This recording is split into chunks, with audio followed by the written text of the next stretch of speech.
And hello and welcome to Orange City, Iowa, on the campus of Northwestern College as we bring you this GPAC Conference doubleheader between the visiting Dakota Wesleyan University Tigers and your Northwestern College Red Raiders. I want to wish you a happy Good Friday and thank you for tuning in with us here this afternoon. I am Jordan DeSmit and I will be giving you the call here for this one on Raiders All Access. And right now the Raiders are 15-17 overall and 7-9 in the GPAC.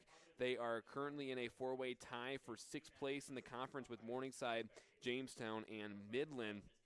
And on Monday, the Raiders swept their doubleheader against Midland. They won their first game 7-2, and they won the second game on a 6-5 on a 10-inning walk-off victory. And the winning run actually came in on a bases-loaded walk from Eli Rash. And the Raiders ended up splitting that series with the Warriors because they lost 2 games at Midland on Saturday. But now the Raiders are in a position where they have to scratch and claw if they want to get into the GPAC tournament. So these next couple weeks are going to be crucial if they want a shot at the postseason. And I'll talk a little bit about Dakota Wesleyan. They're led by first-year head coach Charlie Dubanowski. He came over from the University of Sioux Falls where he served as an assistant, and right now his team is at 10-19 overall and 4-12 in the GPAC. That puts them at 10th in the GPAC standings, with Hastings the only team having a worse conference record. And they're actually coming off a 4-game split with Hastings back on April 9th and 10th.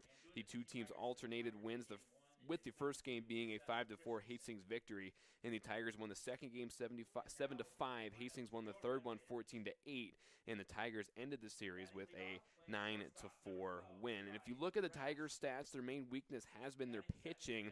They have a team ERA of 7.78, which is obviously not a winning formula, especially against the competition you see in the GPAC. But we will have to see if the Tigers can gain some momentum here in the latter half of the season as they try to make a push toward the GPAC tournament. So we're doing starting lineups right now, and we're going to have the national anthem after that. So I'll come back here after the national anthem, and we will be about ready to start this one. So take a little bit of a break. You're watching Red Raider Baseball on the web. Fouls spins into the lane, throws it down. Northwestern College is top ranked for academics and an athletic powerhouse. But we do more than win championships. Our coaches and staff are committed to honoring Christ through excellence in athletics. We develop Raiders who stand out in competition and the classroom. The Raider Athletics Association provides resources that help us recruit the very best student athletes. Become a member by making a gift that will enhance the student-athlete experience, fund scholarships, and continue to improve facilities. Be a part of the team behind the team. Join today. Thank you, and go Raiders!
And welcome back to Orange City on the campus of Northwestern College. I'll briefly give you the starting lineups here for this afternoon in the first game of this doubleheader.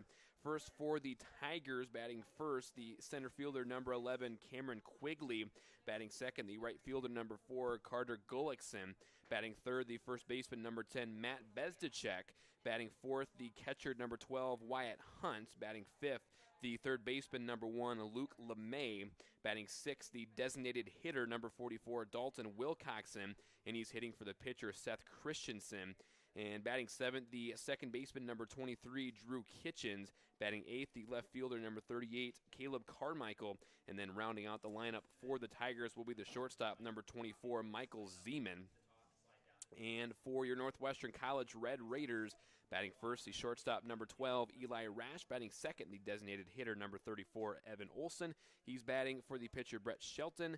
And batting third will be the third baseman, Sam Stanford. Batting fourth, the first baseman, Mo Watson. Batting fifth, the catcher, Kobe Shelton. Batting sixth, the right fielder, Mason Porup.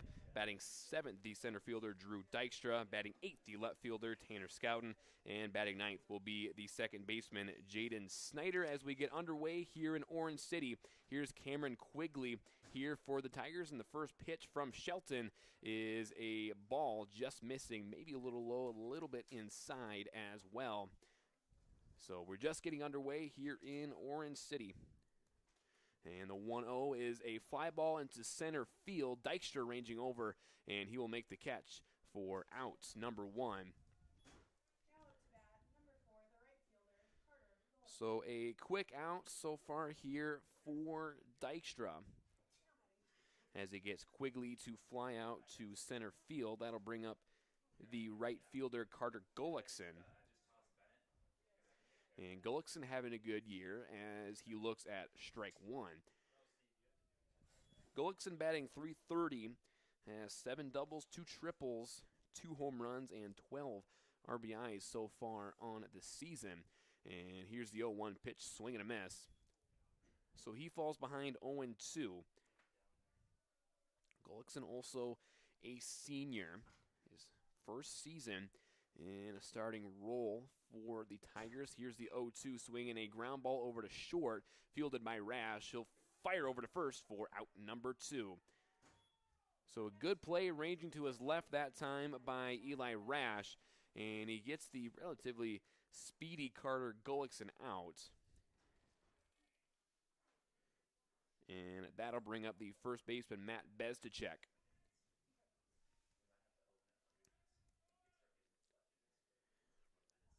As he steps into the box, he is the Tigers' best hitter, batting .363, has 13 doubles on the season as he checks his swing, but he went all the way through for strike number 1. Bezdacek also 1 triple, 6 home runs, and 22 RBI, and maybe the most impressive thing, an on-base percentage of .476. And the 0-1 is a strike in the outside corner for strike 2, and Bezdacek falls behind 0-2. Sun's out here, but it is a colder day. Little wind as well. High 30s, low 40s. And that's outside. Good spot, though, by Shelton. Definitely not a bad 0-2 pitch. Didn't miss by much.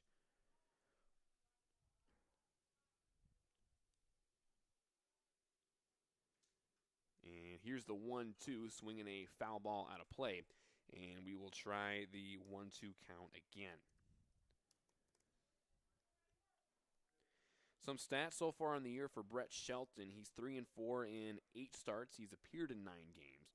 Has an ERA of 3.10, has given up 17 earned runs, 38 strikeouts, and 9 walks as he throws ball number 2.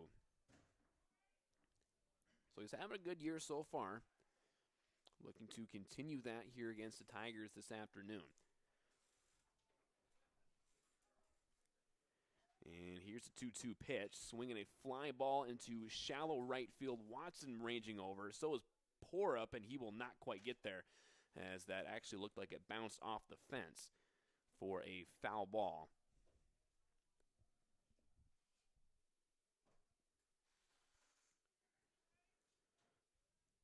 So 2-2 still the count to Matt Bezdacek.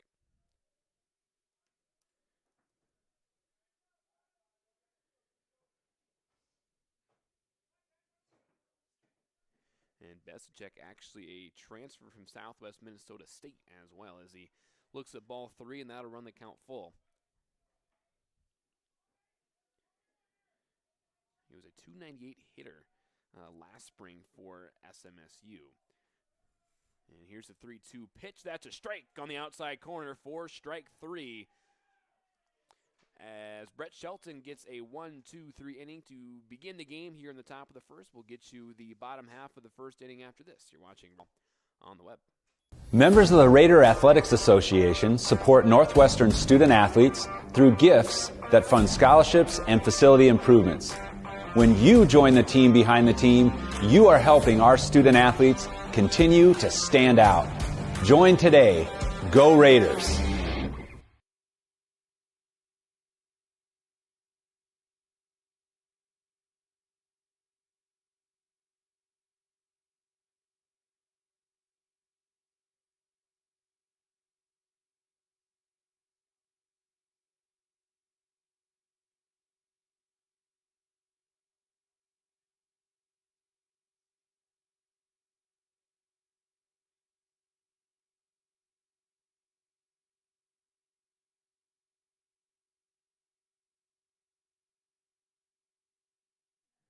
And welcome back to Orange City. I'll get you some numbers here on Seth Christensen, the pitcher.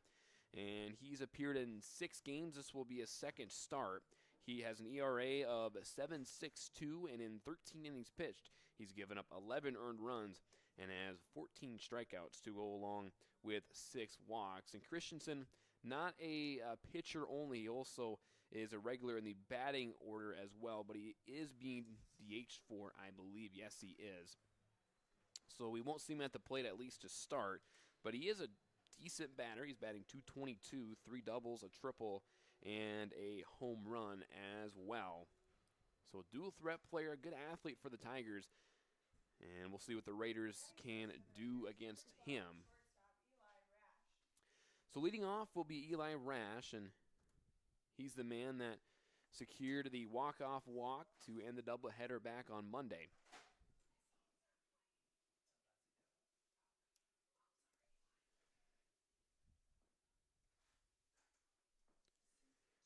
As he steps in, here's the first pitch to him. That's a strike in the outside corner to bring the count to 0-1. And Rash having a great year so far, batting .297, 4 doubles, and 10 RBIs as he looks at ball 1 outside. On-base percentage of .383. He's walked 8 times, and he's actually gotten hit 6 times so far on the year as he looks at a ball high to bring the count to 2-1. Another interesting stat on Rash, he's actually reached base safely in 25 of the last 28 games. And as he looks at ball 3, brings the count to 3-1, which explains why his on-base percentage is pretty high.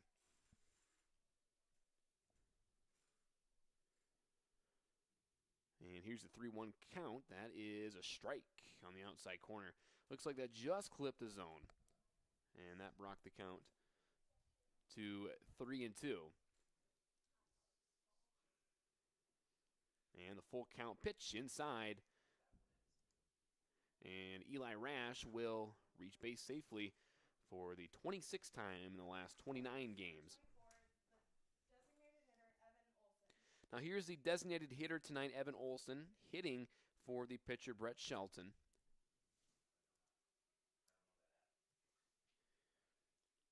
So Olson batting .225 so far on this season, 5 doubles, 7 RBI, and an on-base percentage of .313. As he looks to bunt, he gets it down, and it will go foul. Not a bad bunt, though, going down the right field line, or the first baseline, I should say. Just couldn't quite get it to stay fair. And Olson, I believe back in the second game on Monday, hit a home run to left field. And I'm assuming he won't be able to use that power here in this at-bat if he continues to bunt.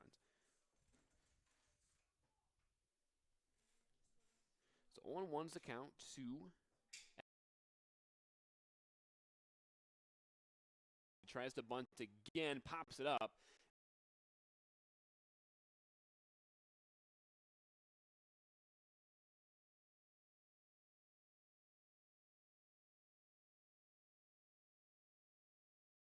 It right back to the catcher for out number 1.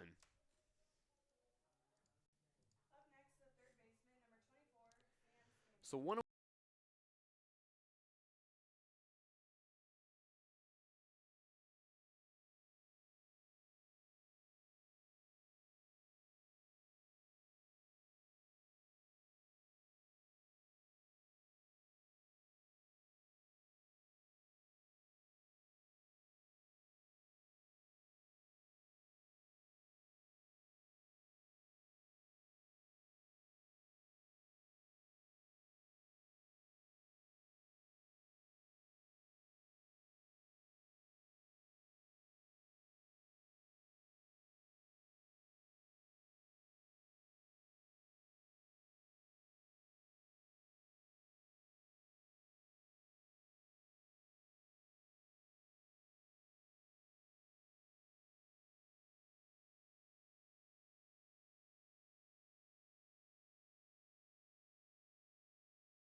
And welcome back to Northwestern College, and I apologize for the technical difficulties. We should have them squared away, but I believe you just missed a Drew Dykstra 3-run home run, and the Raiders are up 3-0. And here is Tanner Scouten up to the plate as he looks at ball one. So again, apologize for the technical difficulties. Also apologize to the Dykstra family if they're watching. You might have just missed your son's home run, but...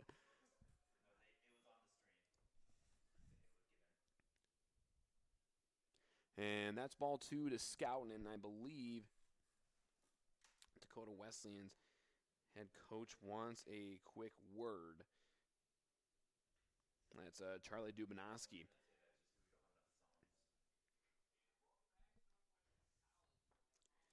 And Red Raider Athletics would like to thank the following sponsors: the City of Orange City, Demco Manufacturing, Orange City Health System, Pizza Ranch, Strands, OVA Genetics, and BSN Sports. Thanks for being on the team, behind the team.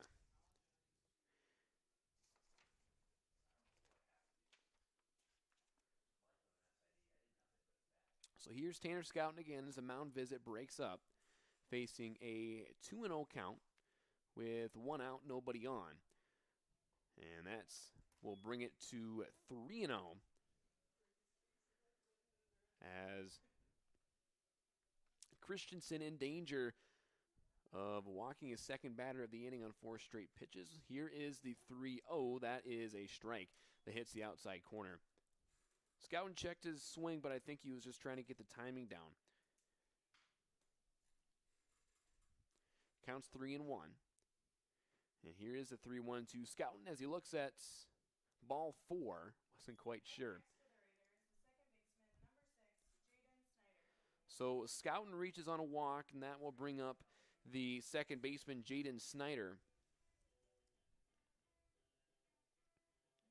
And Snyder coming into today, batting .230, has 4 doubles, a triple, and 3 home runs. I believe he just hit a home run on Monday night, and that was a big go-ahead home run as well. Here's the first pitch to him. Checked his swing, but it's a strike on the outside corner anyway.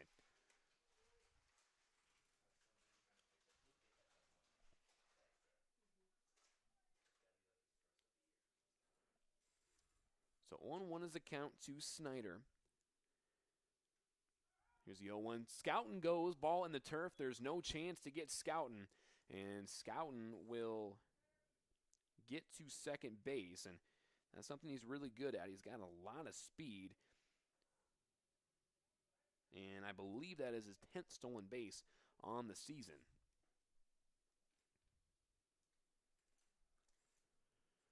So counts 1-1 to Jaden Snyder as the wind picks up here a little bit in Orange City. And the 1-1 will square to bunt, pulls it back. That'll bring the count to 1-1.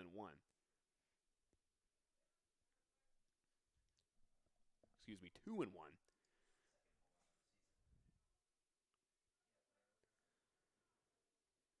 So 2-1 the count to Snyder. Runner on second base, 1 away here in the bottom of the second. Raiders lead 3-0. And here's the 2-1. Check to swing, but it's a strike anyway to even it up at 2-2.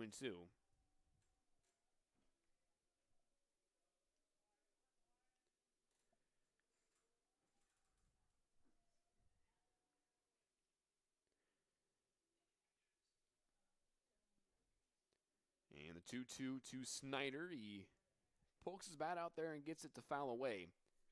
Trying to stay alive here with 2 strikes.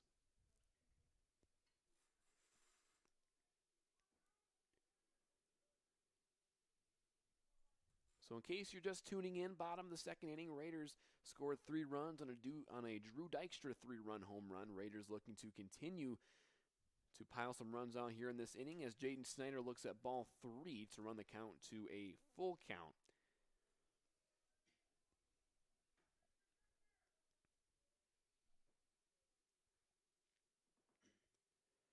As Christensen's already walked 2 batters this inning, cannot afford to walk another one. Here's the 3-2, swinging a foul ball out of play.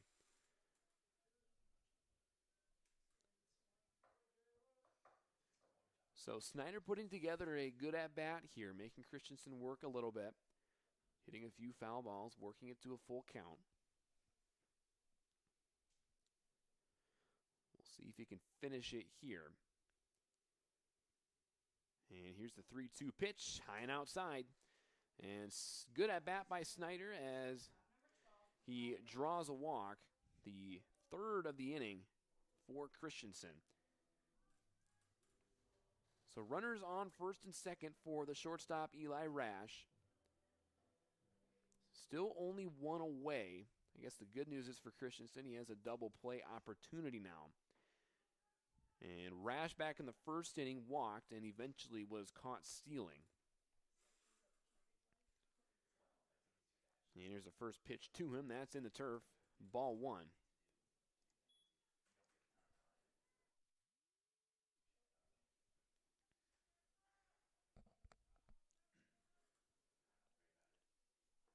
So 1-0 the count to Rash. The leadoff batter here for the Raiders. And both runners go. Throw down to second is in time to get Snyder.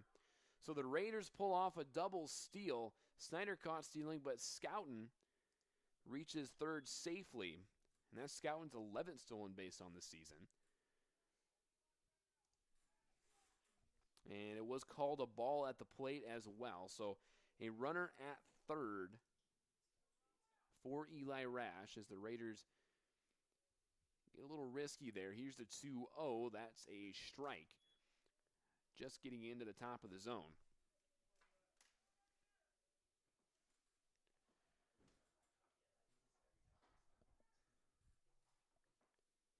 So 2-1 the count to Rash. To swing in a foul ball out of play down the right field line. Evens the count up at 2-2.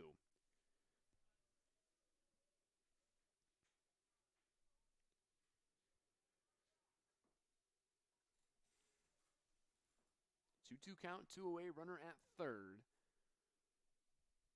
And the 2-2 pitch, swing in a foul ball out of play once again. Raiders having a good approach to the plate to start. Doing a really good job of fouling off pitches. Staying alive at the plate.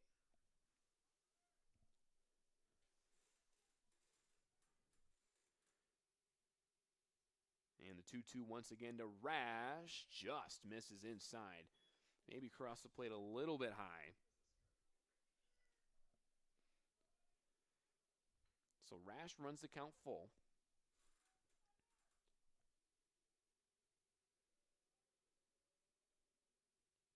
And the 3-2 pitch, that's high. Ball four. Up next, the designated hitter, number 24, Evan Olson. So that's Rash's second walk of the game. And that is Christensen's fourth walk of this inning. So runners at the corners for Evan Olson. He popped out to the catcher on a bunt attempt back in the first inning. If he can get on, he's got Sam Stanford waiting on deck.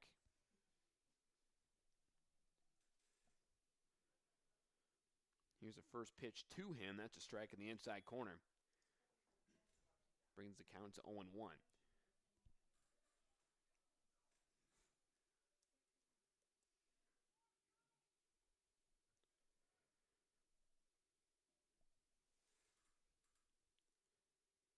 And the 0-1 to Rash, swinging a ground ball that's going to get through the third baseman and shortstop. One run will score. Outfielder bobbles it, and both runners will advance to second and third. So an RBI single for Evan Olson. Now batting for the Raiders, the third baseman, number 24. Scores Tanner Scouten. And he has runners on second and third for Sam Stanford, and the Raiders have now batted around here in this inning.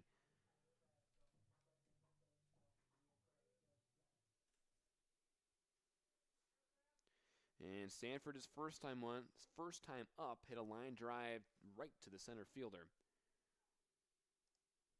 And Raiders lead 4-0. First pitch is a fly ball into left field. Carmichael ranging over at the track. He'll make the catch for out number 3. Stanford was about 10 feet away from making this a 7-0 ball game. Nonetheless, we played two complete here in Orange City. We'll get you the top of the third after this. You're watching Raider Baseball on the web. You belong at Northwestern. You'll be equipped for your career, for God's call on your life, for success, for significance, because you'll be a Raider, and Raiders stand out.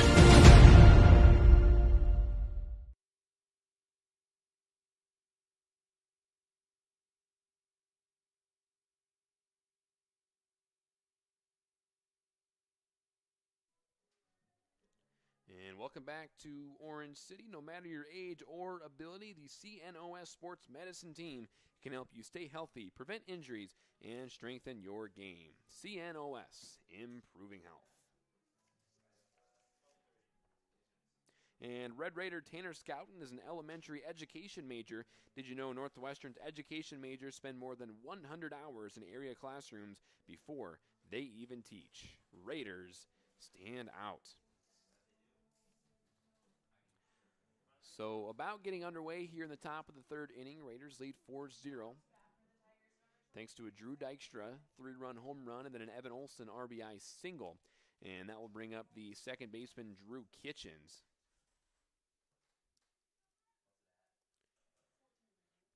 And Kitchens, his first year starting, he is a freshman, doing pretty well for himself. Batting .262, he's got 5 doubles, 2 triples, a home run, and 9 RBIs on the season. And the first pitch from Shelton's a ground ball over to Stanford. He'll field, throw over to first. Dug out by Watson for out number 1. And I mentioned that first base isn't really Watson's natural position, but he's doing a good job out there so far. And that will bring up the left fielder, Caleb Carmichael. And the first pitch to him is a foul ball.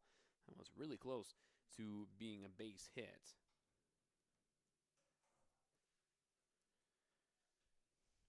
And Carmichael has gotten some limited action for the Tigers this season. He's 1 for 20 at the plate as he takes strike 2 in the outside corner.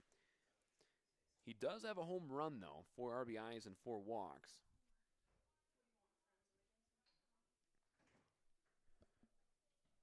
And here's the 0-2. That's in the turf, ball 1.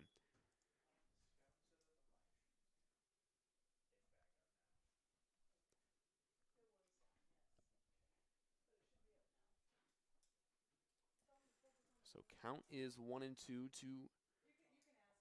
Carmichael as he takes ball 2 inside.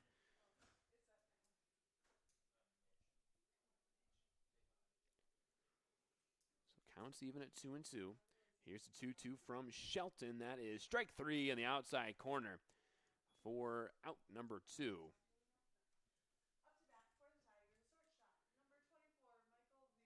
And that is Shelton's second strikeout of the game. That'll bring up the shortstop, Michael Zeman.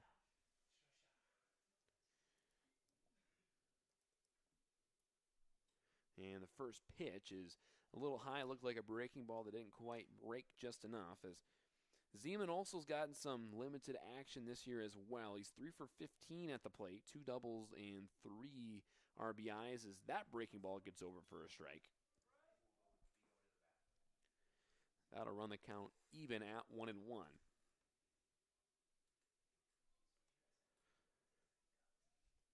And here's a 1-1 pitch, strike in the outside corner to bring the count to 1-2. And Zeman, also a freshman. His first year getting some playing time. And the 1-2 is a little high. Ball just above the letters. So nobody on, 2 away here in the top of the third inning. Raiders lead 4-0. And that is a fly ball into right field. Porup coming in. Now has to go back, and he makes the catch for out number 3. Looked like the wind was messing with Porup a little bit there in right field, but he makes the catch. And we played 2.5 here in Orange City. We'll get you the bottom of the third after this. You're watching Raider Baseball on the web. Be a Raider. Lead and serve. Be smart and strong. courageous, and faithful. Be great, because excellence honors God and serves others. You belong at Northwestern. You'll stand out here. You'll be equipped for your career, for God's call on your life, for success, for significance. Because you'll be a Raider, and Raiders stand out.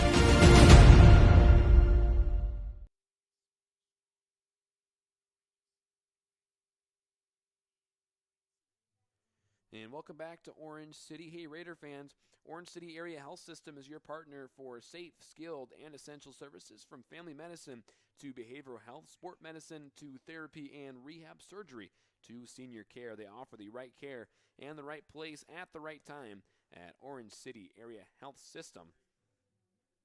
And did you know 100% of Northwestern's 2021 and 2020 nursing grads passed their board exams on their first try? Raiders stand out. And it looks like we have a new pitcher in for the Tigers as well. That is number 7, Caleb Christ. And I'll get some stats on him for you here.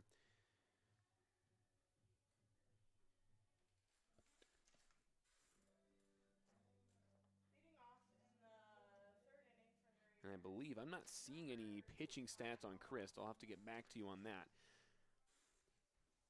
But here's Mo Watson at the plate, who struck out his first time up.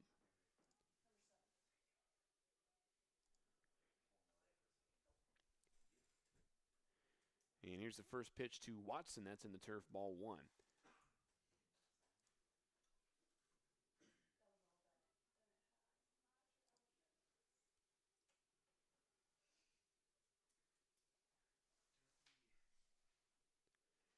And that's a swing and a miss from Watson. Here's some stats on Caleb Christ.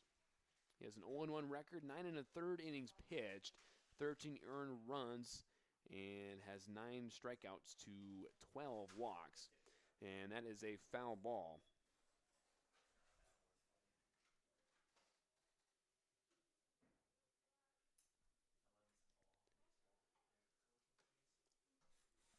So 1-2 is the count to Mo Watson. And here's the 1-2 pitch. Breaking ball gets him looking for strike 3. So Watson down on strikes. And that will bring up the catcher, Kobe Shelton. And Shelton scored his first time up. And I believe his courtesy runner came around and scored for him. And the first pitch to him is a breaking ball just low. Brings the count to 1-0.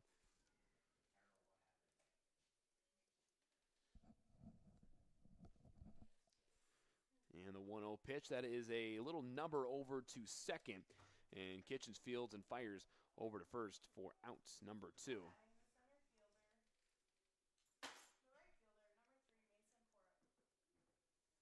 And that'll bring up the right fielder, Mason Porup. And Porup reached on a 4-pitch walk his first time up and eventually came around to score. We'll see if he can make something happen here in the bottom half of the 3rd inning as he looks at ball 1 high.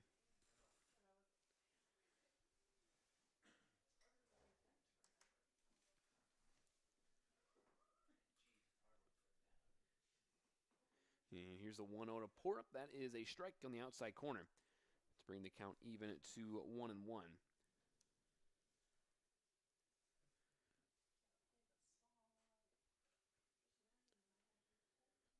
And Porup got a significant amount of playing time last year as he swings and fouls that one back. Finds himself in more of a starting role this year, and he's done well. Mentioned earlier, batting .253.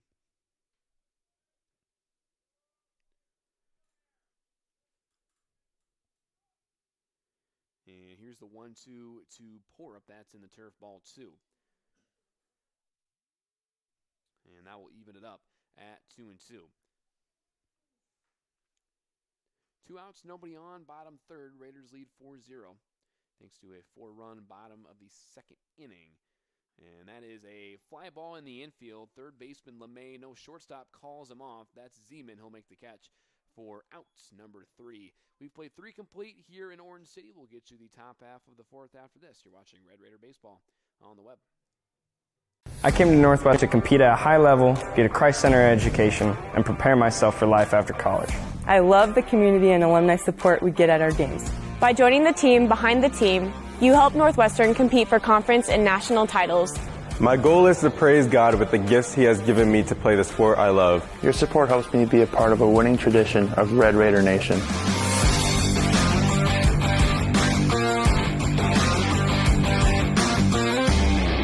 Thank you for sharing your gifts with us. Go Raiders.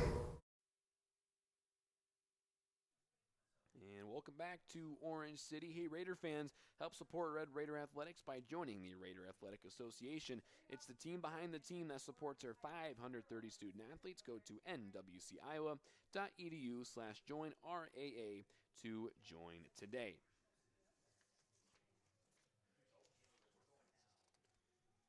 And Red Raider Evan Olson is a business administration major. Did you know Northwestern seniors competing in the International Business Strategy game consistently finish in the top 5% among 6,500 teams competing around the world?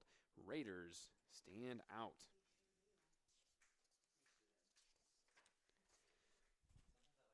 Here's the top of the order. Cameron Quigley starting off the top of the first inning, top of the 4th, as he looks at strike number 1. Here's the 0-1 to Quigley as he lines that into right field. Pour up ranging over. He'll make the catch for out number 1. Up next for the Tigers, the right fielder, number 4, Carter Gullickson. And with that, that'll bring up the right fielder, Carter Gullickson. And Gullickson, his first time up, grounded out to Rash at short.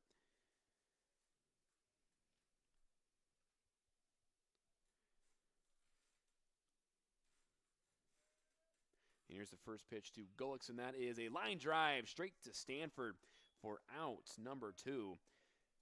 Good reflexes by Stanford at third. As that was a hard hit ball over there. That's why they call it the hot corner. And that will bring up the first baseman, Matt Bezdacek. And Bezdacek, his first time up, struck out. As I said earlier, dangerous hitter as he looks at strike 1 on the outside corner.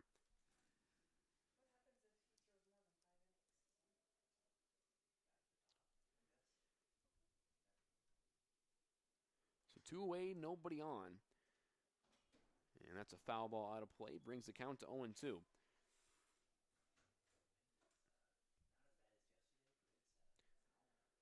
I don't know if you can tell, but the wind is definitely playing a factor here in this one. I think Porp's had some issues with foul balls and with fly balls in right field. He's made those catches. And that's strike number 3 for out number 3. And Shelton makes quick work of the Tigers in the top of the 4th inning. And we'll get you the bottom of the 4th after this. Red Raider Baseball on the web. I came to Northwestern to compete at a high level, get a Christ-centered education, and prepare myself for life after college. I love the community and alumni support we get at our games. By joining the team behind the team, you help Northwestern compete for conference and national titles. My goal is to praise God with the gifts He has given me to compete in the sport I love. Your support helps me be a part of the winning tradition of Red Raider Nation.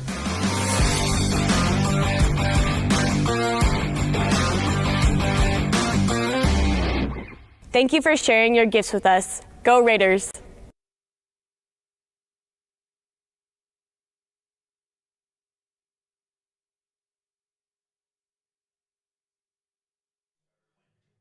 And welcome back to Northwestern College here in Orange City. Red Raider Athletics would like to thank the following sponsors: Premier Communications, Even Engelhoven Insurance Agency, Kaspersky Ace Hardware, Diamond Vogel Paint, Iowa State Bank, Pepsi of Siouxland, Northwestern Bank, Orange City Health System, Scooters, and American State Bank. Thanks for being on the team, behind the team. And Raider fans, Scooters Coffee is a proud sponsor of Red Raider Athletics. Amazing people, amazing drinks, amazingly fast.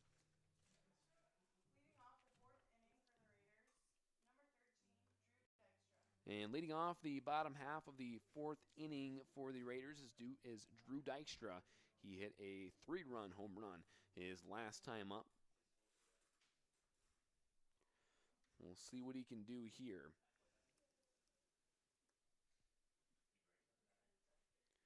And the first pitch to him is a strike in the outside corner.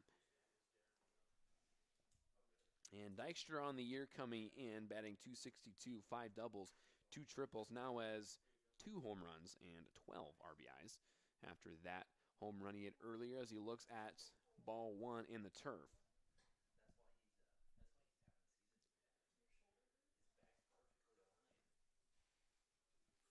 So counts even at 1-1. Here's the 1-1 pitch to Dykstra. That's high and inside to bring the count at 2-1.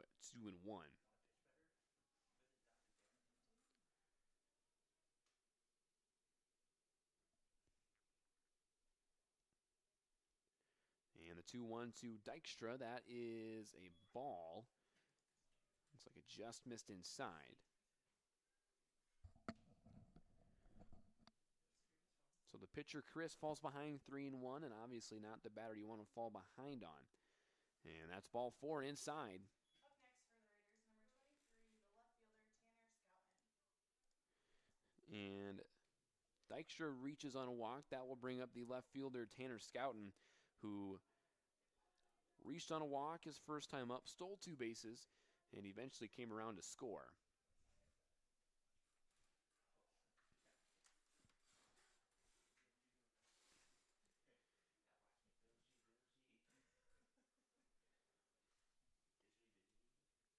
And he's going to square it a bunt, pulls it back. That's a ball a little high.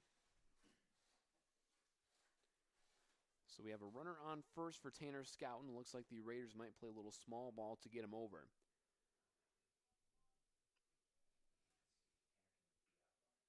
And he's going to swing away here. He'll ground a ground ball over to third, throw over to second in time. And not a chance to get Scouten at first. Nonetheless, he'll reach on a fielder's choice to the third baseman, LeMay, as he fired over to second base at Kitchens.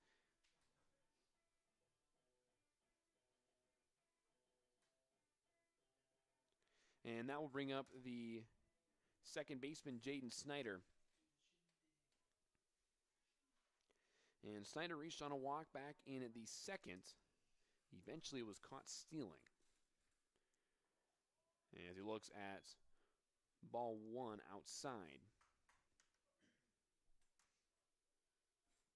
He looks down for a sign from the third base coach.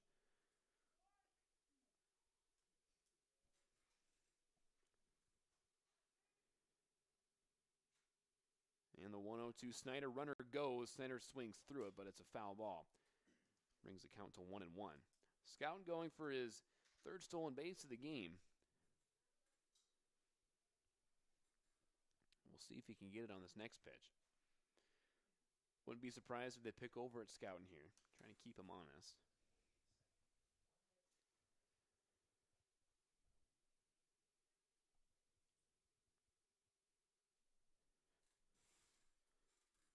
Here's a 1-1 to Snyder. That's outside. Scouten stays put. Counts 2-1.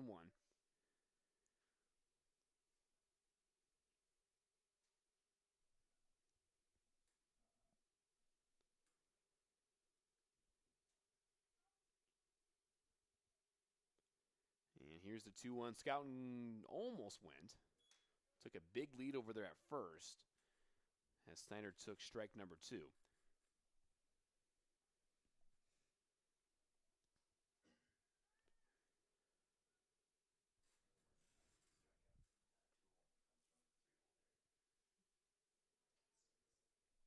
So counts 2-2. Here's a 2-2 to Snyder as he pops that up, and it will go out of play for a foul ball.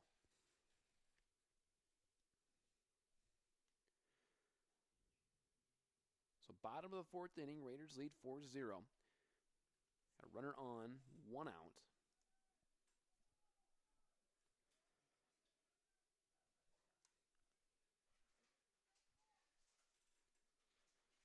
And here's Here's 2-2 once again to Snyder. That's a little high and tight. And that will run the count full.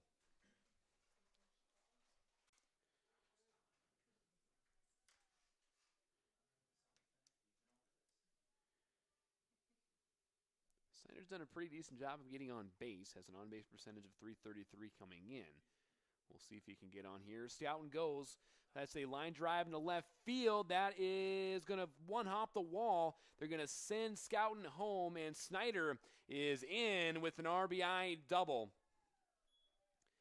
And that'll tack on another run here for the Raiders, and a good piece of hitting by Jaden Snyder.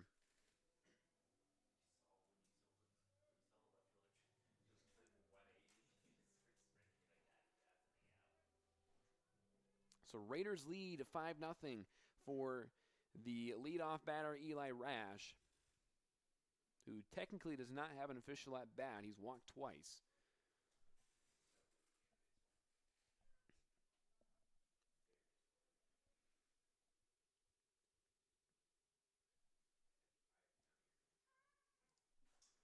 And here's the first pitch to Rash. That is a little high for ball one.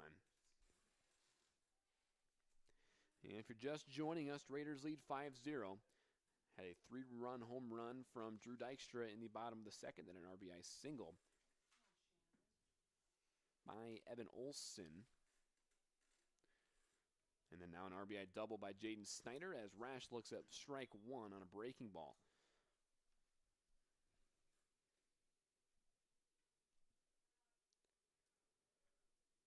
So counts 1-1 to Rash. He's got a runner in scoring position.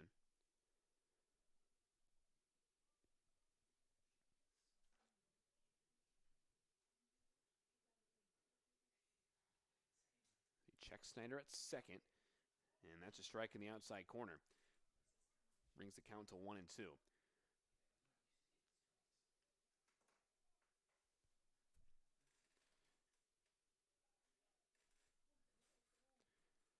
So Rash falls behind 1-2 to the pitcher, Chris.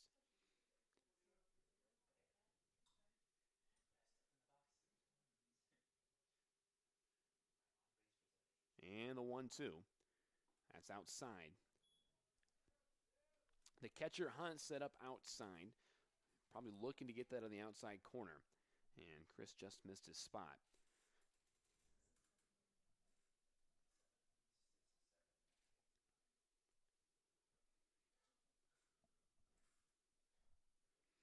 So counts even at 2-2. Jade Snyder on second. Here is that 2-2. Check swing. Second baseman's going to go in a shallow right field. Will make the catch. Good catch that time by Kitchens for the second out of the inning.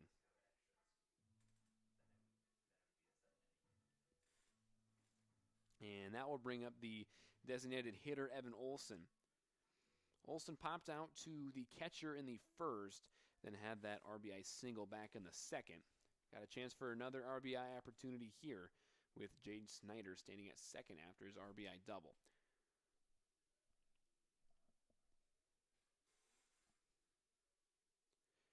Here's the first pitch to Olson. That's in the turf. Ball one as Jaden Snyder stays put at second.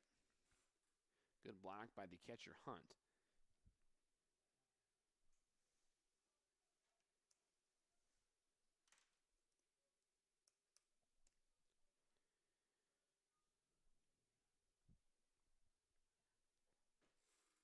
So 1-0 the count to Olson. And they're going to check Jaden Snyder at second. He's back in time.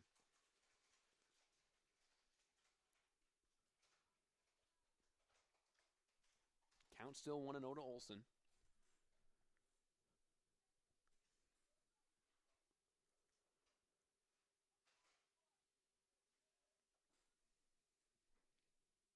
Two-away runner at second base. Raiders lead 5-0. And that's in the turf for ball two.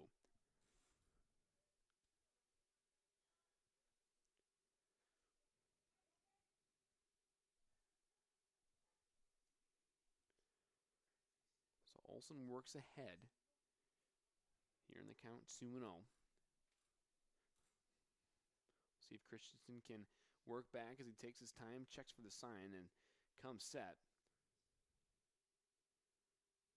Kick and deal. That is a little high as he falls behind 3-0.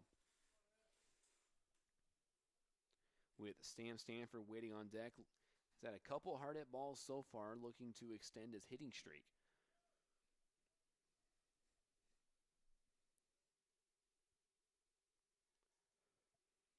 And the 3-0 pitch. That's a strike right down the heart of the plate. I think definitely Olson taking all the way there. But obviously a good hitter's count for Olson. We'll see how aggressive he is.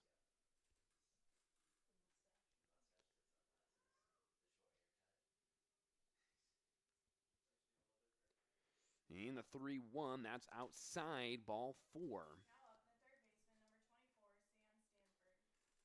24, Sam Stanford. So 2 runners on for Sam Stanford, who after Kip Cullinan's injury has emerged as the Raiders' best hitter.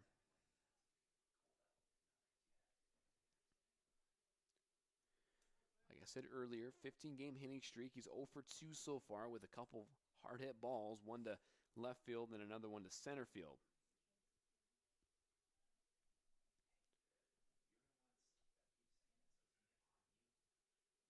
That's a ground ball over to third, fielded by LeMay. He'll just go over to third to complete the out for out number 3, but not before the Raiders scored 1 here in the bottom of the 4th inning. We've played 4 complete here in Orange City.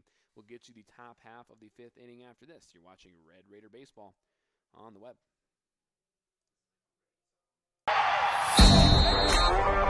Cosmic spins into the lane, throws it down. Northwestern College is top ranked for academics and an athletic powerhouse. But we do more than win championships. Our coaches and staff are committed to honoring Christ through excellence in athletics. We develop Raiders who stand out in competition and the classroom.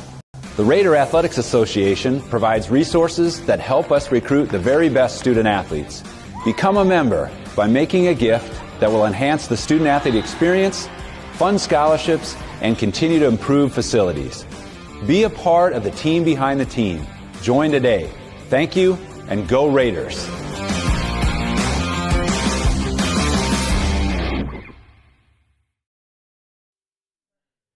And welcome back to Orange City. Hey, Raider fans, help support Red Raider Athletics by joining the Raider Athletic Association. It's the team behind the team that supports our 530 student athletes. Go to nwciowa.edu/join-RAA to join today.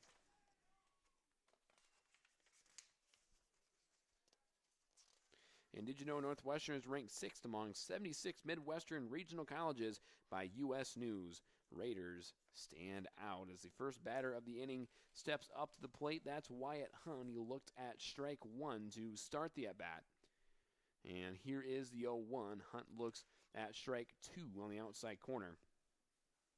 And Hunt's a good batter. I think I mentioned earlier, batting .310. He has 4 doubles, 3 triples, a home run, and 17 RBI. Faces an 0-2 count here. That's a swing and a foul ball near the Raider dugout.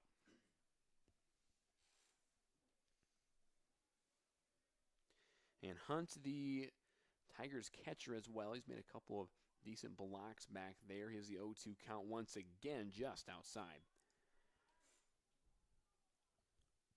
Just a reminder, this is a 7-inning game. It will be a 9-inning game if this one does not go into extras in the second game. That's a ground ball for a base hit for Wyatt Hunt. I wasn't going to say anything, but I believe Shelton had a perfect game going through 4, but that is broken up with that base hit. Up next for the Tigers, the third baseman, number 1, Luke LeMay. And that will bring up the third baseman, Luke LeMay. And LeMay is first time up, grounded out to Rash over at short.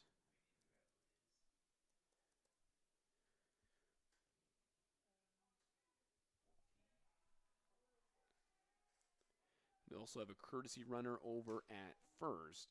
I'll get you his name here in a second. That's ball 1.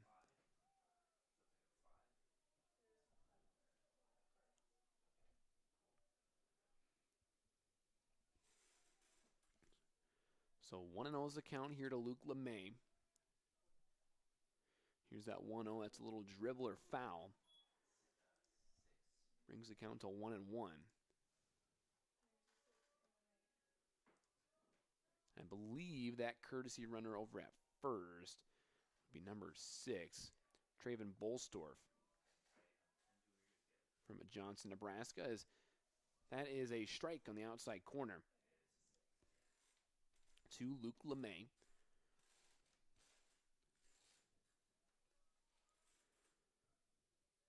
That'll bring the count to 1-2. With Dalton Wilcoxon waiting on deck. Here's the 1-2. Ground ball up the middle. Fielded by Rash. She'll tap on second for one. Throw over to first. Believe was not in time. So a fielder's choice for Luke LeMay. A good play by Eli Rash. As we have a runner on first with one away here in the top half of the 5th inning for Dalton Wilcoxon, the designated hitter. He grounded out to third his first time up. Will ground over to Rash, who can't quite get it on a diving attempt. That'll get into the outfield for a single for Wilcoxon.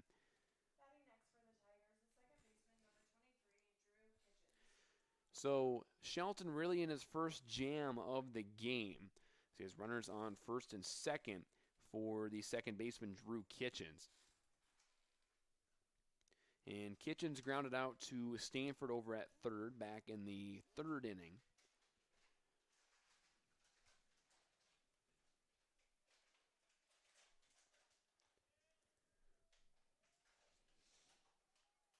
Here's the first pitch to him from the stretch from Shelton. That's a strike in the outside corner. And Kitchen's actually a transfer from the University of Sioux Falls. Probably has a lot to do with their head coach coming over from USF.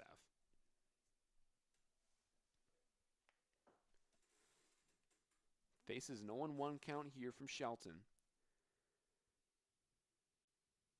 And the 0-1 pitch, that is a strike in the outside corner. Good location from Shelton. Don't think you can really place it any better than that.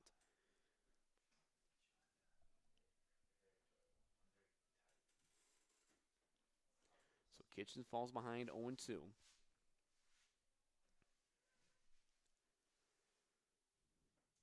And that is just outside. Just missed the previous spot he went for in the last pitch. But definitely a good location, especially on 0-2.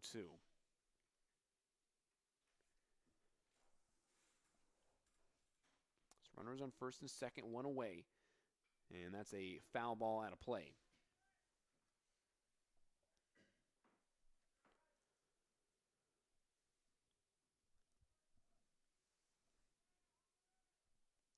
Top of the 5th inning, Raiders lead 5-0. And the Tigers in position to maybe chip away at that lead. We'll see what Shelton can do about it. And the 1-2, swinging a ground ball, foul.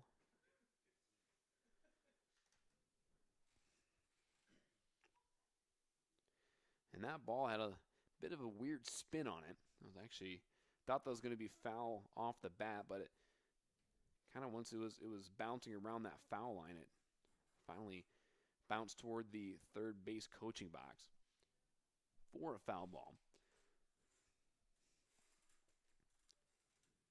So count still 1-2.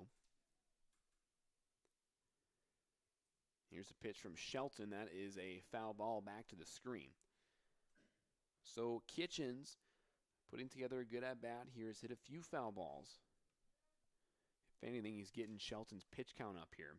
So it wasn't very high to start the inning.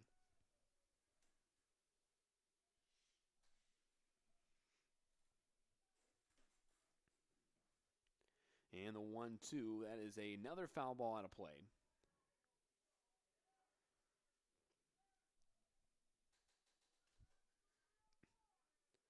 So we will try that 1-2 count again.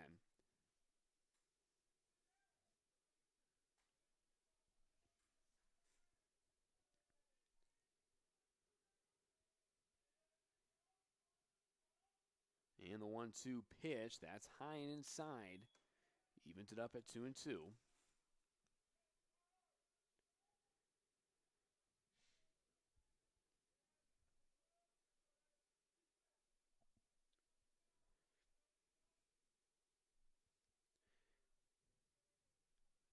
runners at first and second, top of the fifth inning, one away. We'll see if Shelton can get his ground ball here. That's a little pop-up, shallow center field. That's going to fall for a base hit, and the runners will stay put. So everyone just kind of moves up station to station, but bases are loaded with one away. And it looks like we do have a pinch hitter here as well. It is number 27. That is Bradley Skorczewski. It's Bradley Skorczewski, the junior out of Brandon, South Dakota. Went to Brandon Valley High School.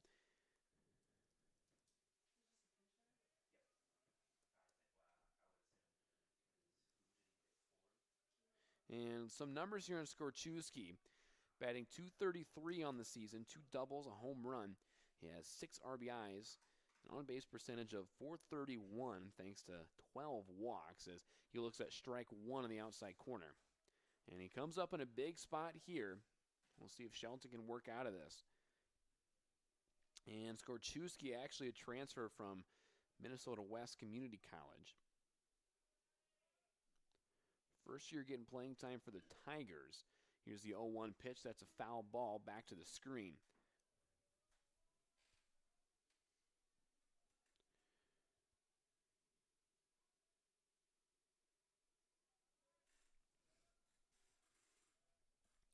So Skorczewski falls behind 0-2. And here is the 0-2 pitch. Strike 3 on the outside corner. Good location from Shelton as he gets out number 2, and a huge out number 2. And that'll bring up the shortstop, Michael Zeman. And he flew out to Porp in right field his first time up. So bases loaded, 2 outs. Here's the first pitch. That's a strike in the outside corner.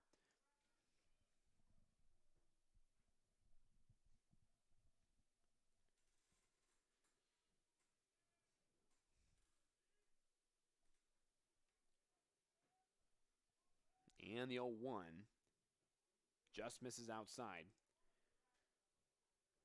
Shelton tried to sell it with a frame there, couldn't quite get the call.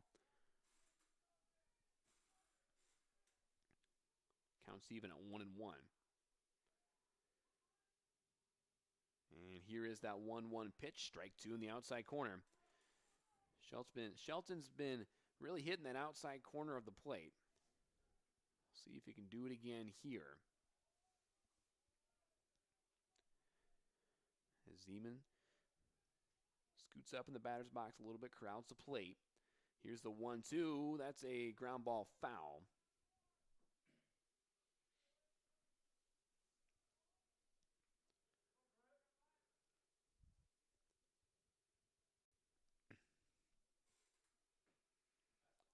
So we'll try the 1-2 count again.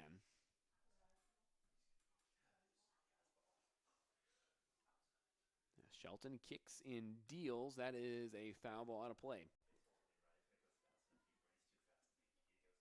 So definitely a better approach from the Tigers here in the top of the fifth than what we've seen earlier. Longer at bats, better at bats by the Tigers. And the 1-2. Swinging a little dribbler back to Shelton. He'll field, fire over to first, and he throws it over the head of Mo Watson. 1 run will come in. Another run comes in. They're going to send the third runner around. Throw into Shelton is in time to get him.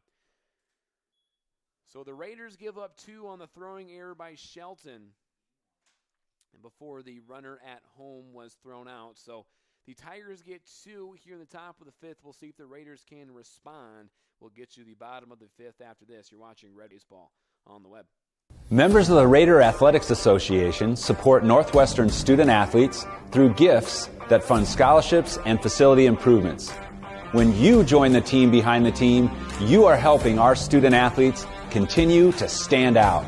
Join today. Go Raiders!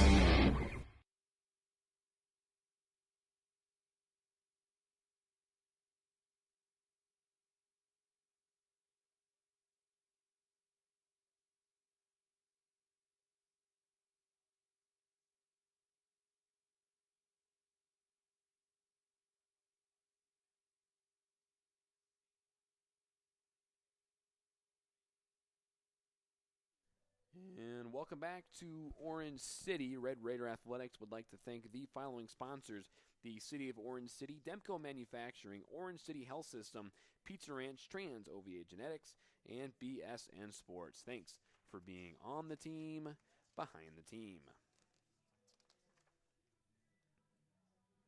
And Red Raider Brady Nicolette is an accounting major. Did you know our accounting students consistently achieve top CPA pass rates? In 2017, they were number 1 in Iowa and number 2 in the nation. Raiders stand out. And here is the first baseman, Mo Watson, who has struck out his first 2 times up. Looks to lead off the bottom of the 5th with some base runners here for the Raiders.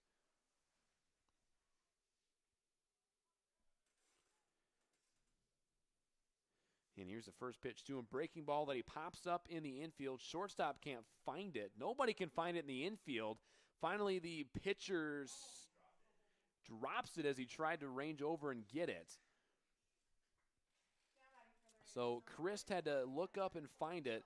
The third baseman, shortstop, and second baseman had their hands in the air, and they couldn't locate it. And Christ had to try to make an over-the-shoulder catch, but couldn't quite get there. And it looks like we are going to call that a single for Mo Watson. And that'll bring up the catcher, Colby Shelton. And Shelton singled his first time up. He's going to square to bunt, pulls it back for ball 1.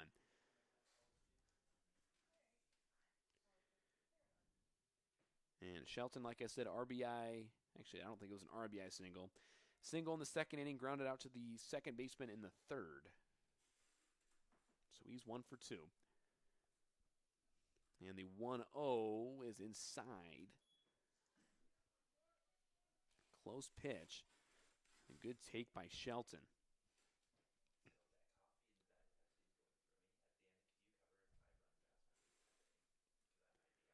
So 2-0's the count to Shelton. He's got Mo Watson at first. That is a ball high. And Chris falls behind 3-0. And Shelton more than likely taking all the way.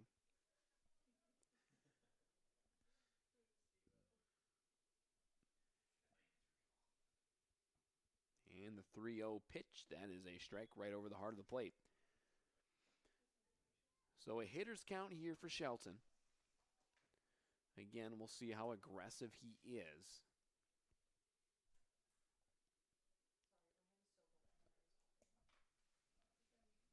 And the 3-1, that hits Shelton. So he will reach on a hit by pitch, and the Raiders have a runner on second and a runner on first to begin the bottom of the 5th inning. And it looks like they're going to go ahead and get a courtesy runner again for Shelton. And once again, it will be Braden Cavillage. And here comes the right fielder, Mason Porup. He walked in the second, came around to score, and then he popped out to the shortstop his second time up back in the third inning.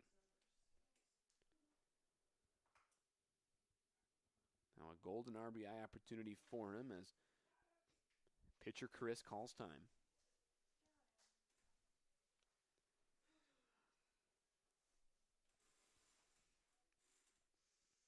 And Chris comes set. Fire it. Porup tries to bunt, pops it up out of play. As I think the entire infield of Dakota Wesleyan was expecting that one. I think they were charging in it even before he squared up. We'll see if the bunt's still on. We'll see if they try to get their runners in scoring position for the on-deck hitter, Drew Dykstra.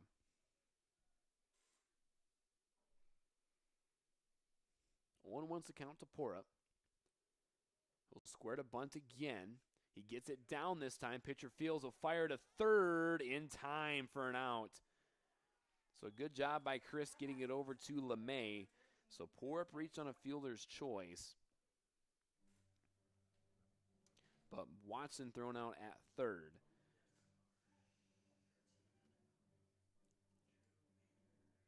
So here's the center fielder, Drew Dykstra. And Dykstra homered his first time up back in the second. And then grounded out. Actually, take that back. He walked in the fourth.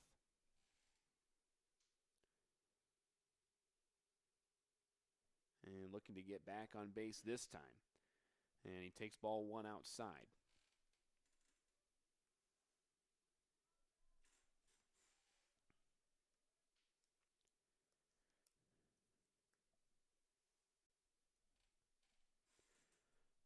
One on the count, one away, still runners at first and second. See if the Raiders can add some insurance runs to their lead. 1-0 is high and outside to bring it to 2-0.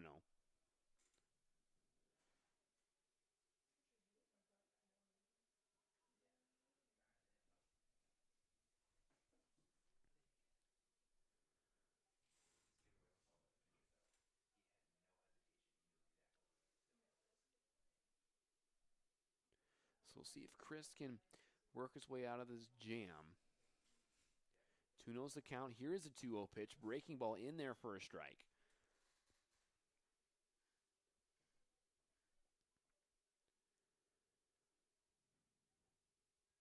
So don't mind Dykstra not being aggressive at that, especially in a 2-0 count. Still a hitter's count for him at 2-1.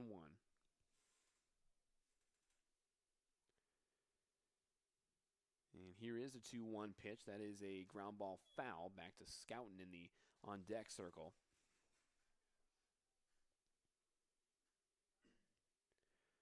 Counts even 2-2. Bottom of the fifth inning, one away. Raiders lead 5-2. Runners on first and second.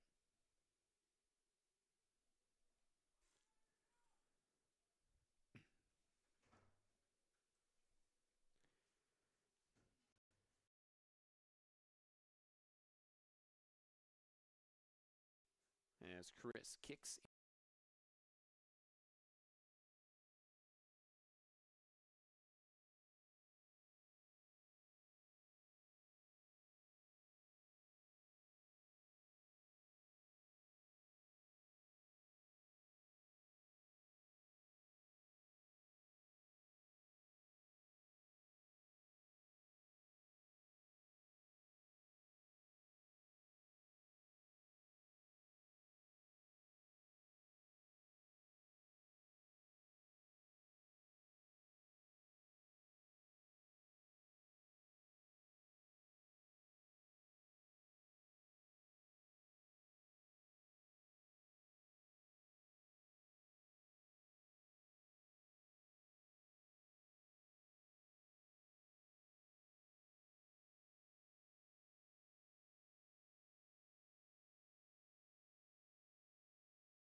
Again, sorry for the technical difficulties. I think we're having some issues with our stream today, as Jaden Snyder fouls that one off on the 1-1 pitch. That count is now 1-1, I should say.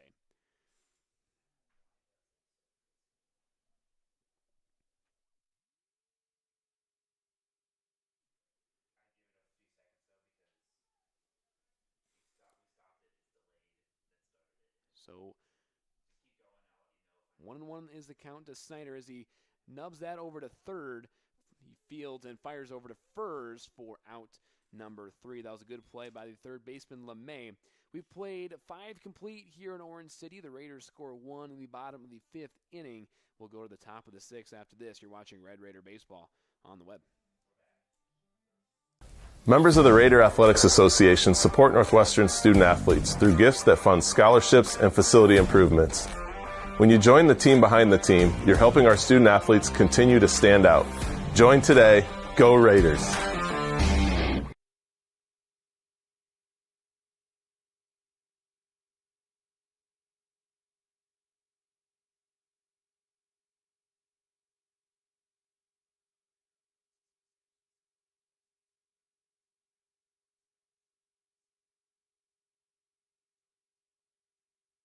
And welcome back to Orange City.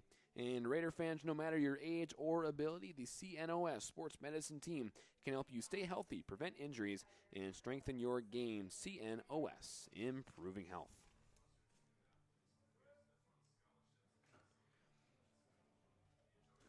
So leading off the top of the 6th inning will be the leadoff batter, Cameron Quigley.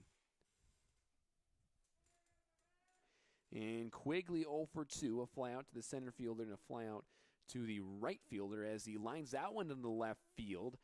Scouting raging over, but it is a foul ball.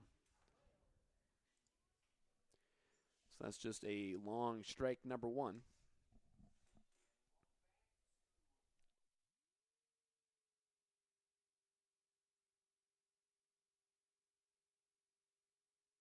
So 0-1 is the count to Quigley.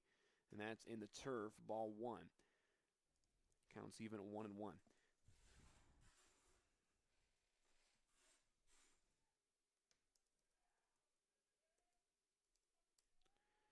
Here's a 1-1 pitch to Quigley. That is ball number 2 in the dirt. Actually, it's probably just a little bit low. And Quigley, I don't think I've gotten a chance to say his numbers yet.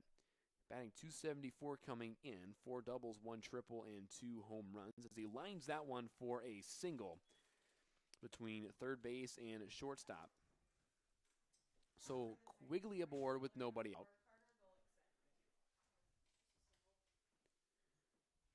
And that'll bring up the right fielder, Carter Gullickson.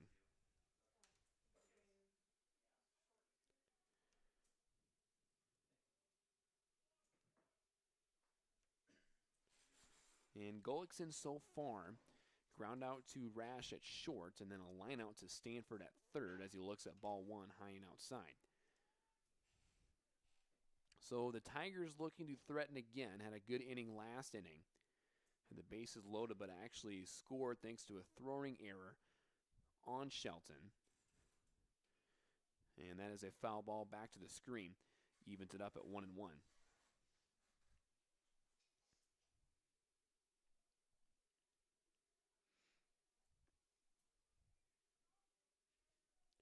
These are some dangerous batters at the top of the order as well for the Tigers as Shelton looks over at first.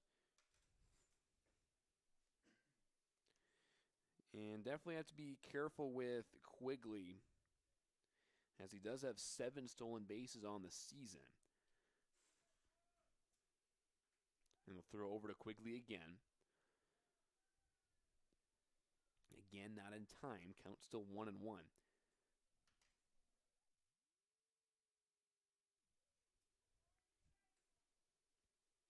So still nobody out.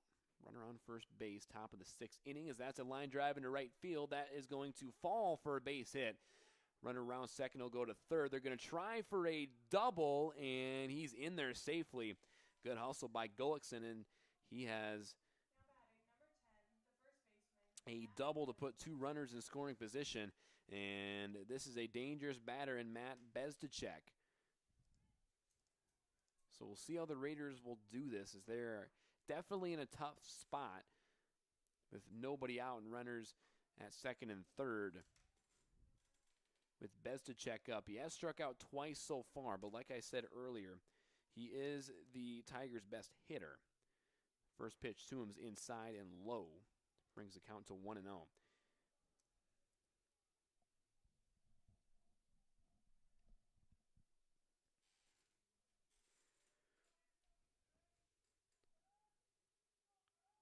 And Shelton from the stretch. Here's the 1-0. That is a foul ball back to the screen.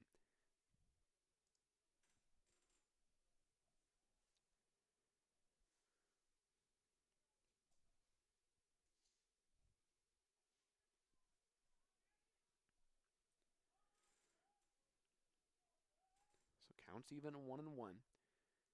And here's the 1-1 from Shelton. That is just misses outside. Maybe missed a little low, but that was a good-looking pitch from Shelton. And against a really good hitter like Bezdacek, that's exactly where you need to put it.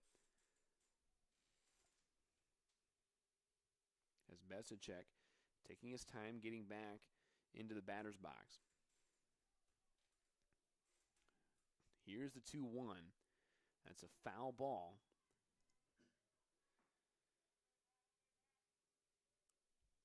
Evens the count at 2-2.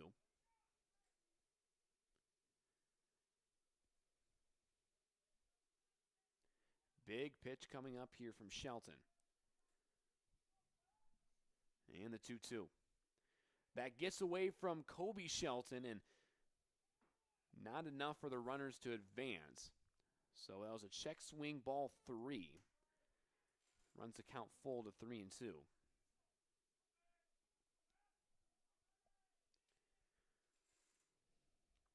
So 3-2 count, nobody out. Runners at second and third. And here's the 3-2, swinging a drive in a left field.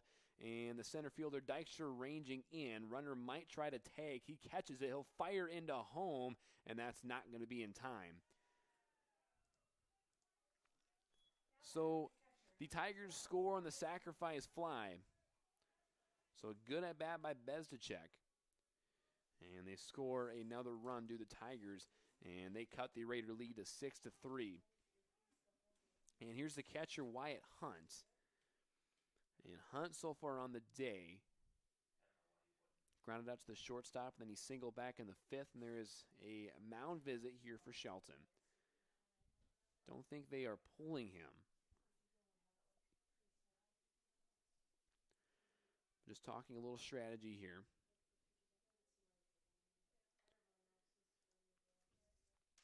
And Raider fans, Orange City Area Health System is your partner for safe, skilled, and essential services, from family medicine to behavioral health, sport medicine to therapy and rehab, surgery to senior care. They offer the right care and the right place at the right time at Orange City Area Health System.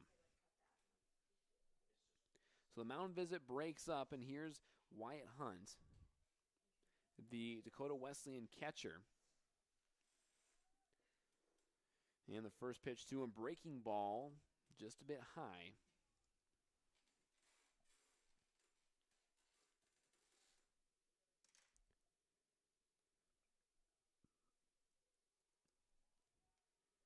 Here's a 1-0 from Shelton, swing and a miss.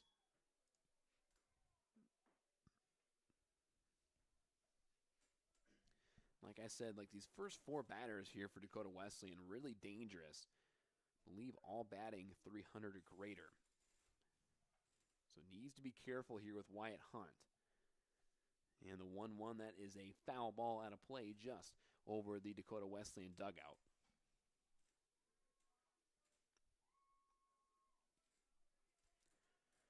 So Shelton works ahead 1-2.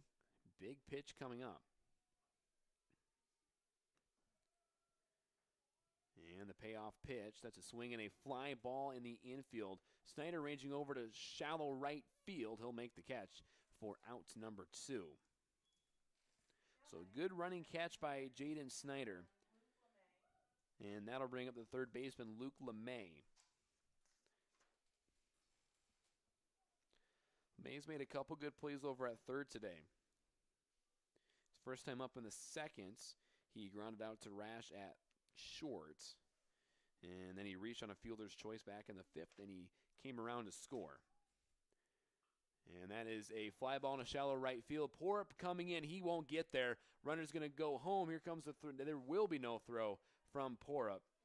So Dakota Wesleyan tacks on another run thanks to an RBI single by Luke LeMay.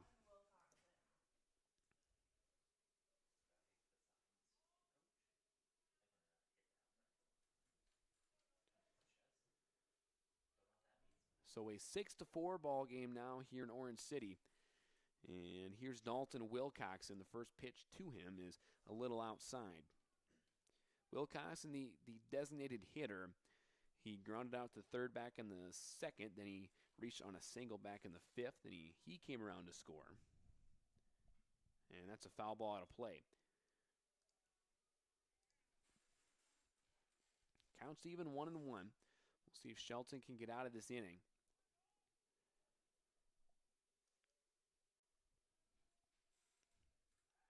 And throw over to first, runner back safely.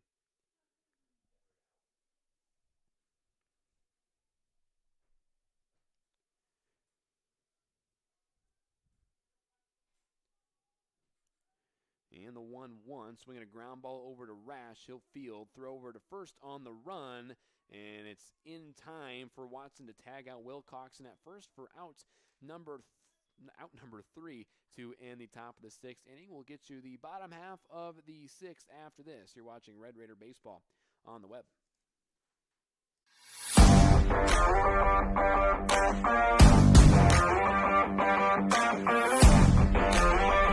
My goal is to praise God with the gifts He has given me to play the sport I love. Your support helps me be a part of the winning tradition of Red Raider Nation. Thank you for sharing your gifts with us. Go Raiders!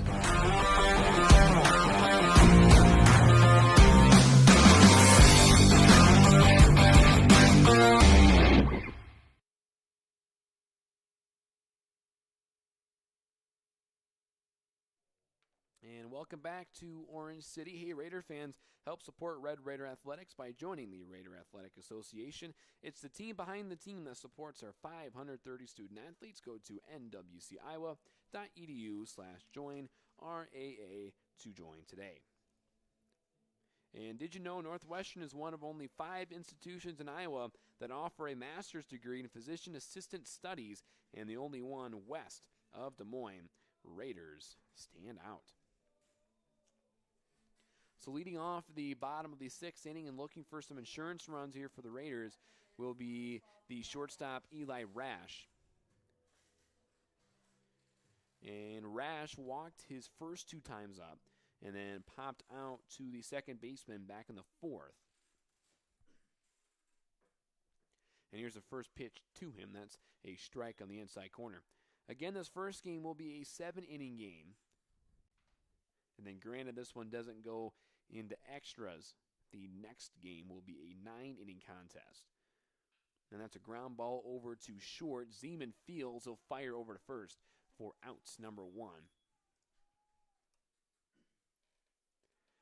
So a quick out for the Raiders to start the bottom of the sixth, and that'll bring up the designated hitter, Evan Olson.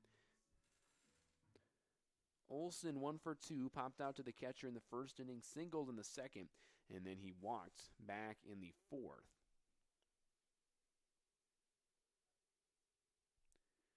First pitch to him is a strike in the inside corner.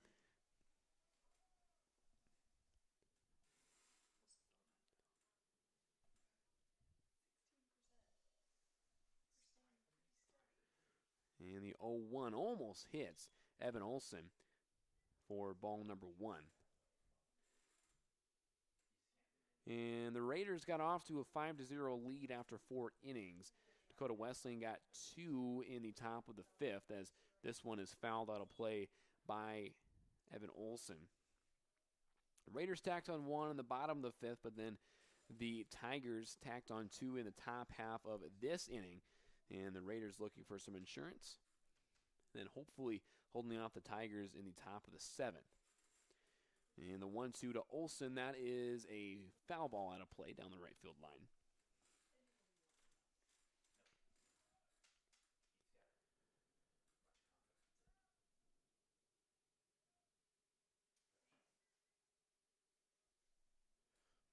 And the 1-2 pitch again, that is a fly ball near Northwestern's dugout, and LeMay gives it a look, but it goes out of play.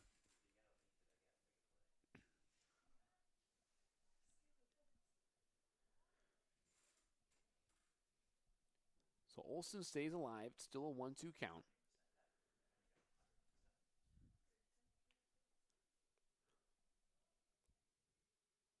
And from the windup, here's Christ.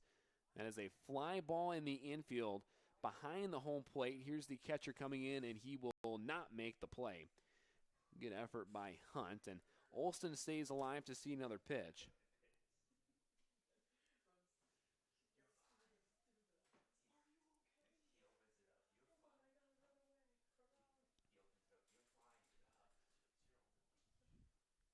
So 1-2 still the count, 1 out, nobody on here in the bottom of the 6th inning.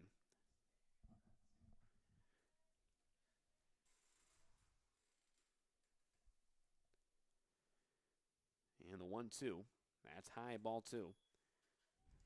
Evens the count at 2-2.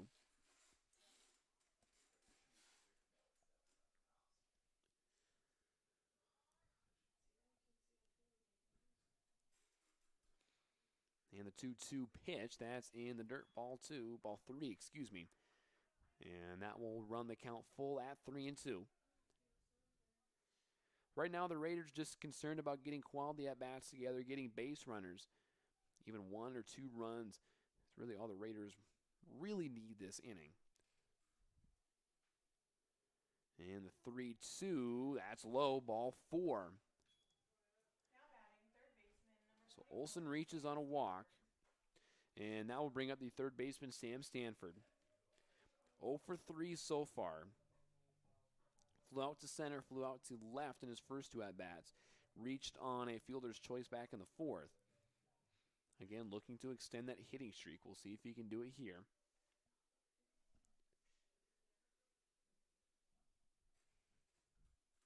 First pitch to him high.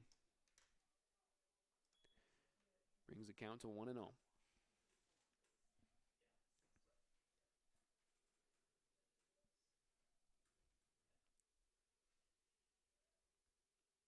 So runner at first, 1 away here in the bottom of the 6th. That's a fly ball into left field. Carmichael ranging over, and he will make the catch for out number 2. Now batting number 25, Mo Watson. So another fly out to the left fielder for Stanford. And that will bring up the first baseman today, Mo Watson. Watson 1 for 3, struck out in the 2nd, struck out in the 3rd. He reached on a single that was a pop-up in the infield that nobody could track down. Has 2 away, we'll see what he can do. That's a fly ball into center field. That's Quigley coming in, and he will, actually the right fielder, Gullickson calls him off, and he'll make the catch for out number 3. So we played 6 complete. We'll see if the Raiders can hold them off in the top of the 7th. We'll get you the top of the 7th after this. You're watching Red Raider Baseball on the web. Long at Northern. You'll be equipped for your career, for God's call on your life, for success, for significance, because you'll be a Raider, and Raiders stand out.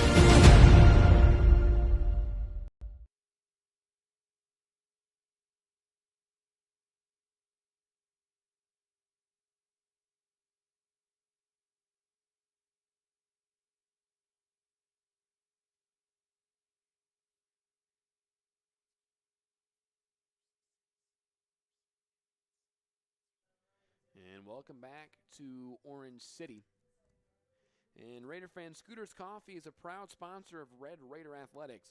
Amazing people, amazing drinks, amazingly fast.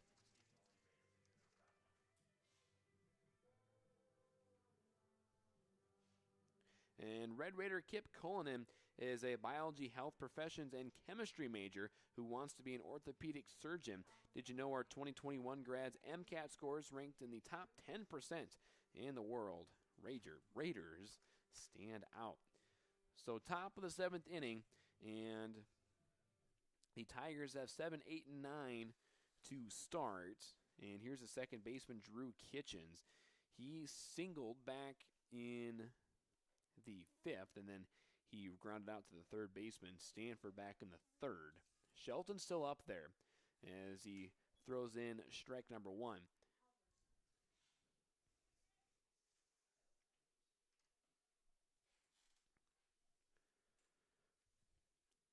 Raiders looking for a quiet top of the 7th to seal the deal on hopefully victory number 16. And here's the 0-1. That is a little high, a little out. Evens it up at 1-1.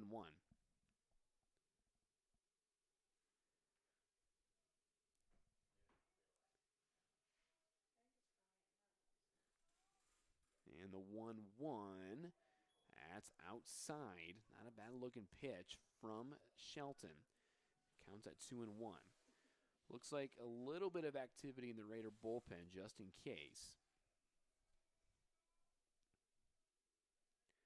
And the 2-1 from Shelton, that's low.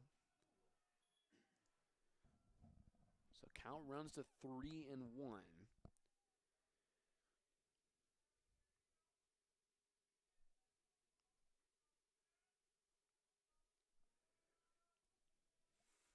And the 3-1 pitch, that's a strike on the inner half of the plate.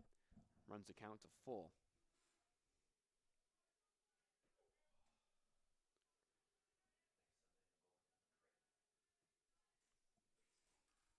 So 3-2 count, nobody on, nobody out in the top of the 7th inning. And here is the 3-2 pitch, swinging a line drive into right field. Porup ranging in.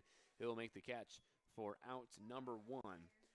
Looked like that was going to be a base hit off the bat, but the ball just kept carrying right into Porup's glove.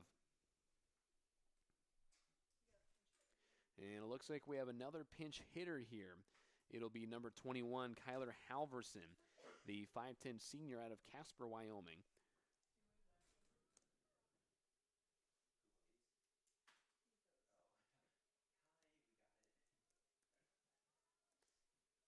And Halverson coming in, batting .200, has a double, a home run, and 6 RBIs as he looks at ball number 1.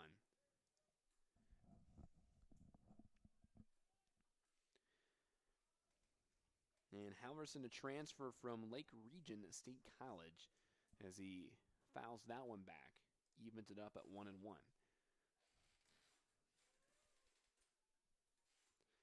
So 1 away, nobody on in the top of the 7th inning. Still Brett Shelton, our starter, out there on the bump.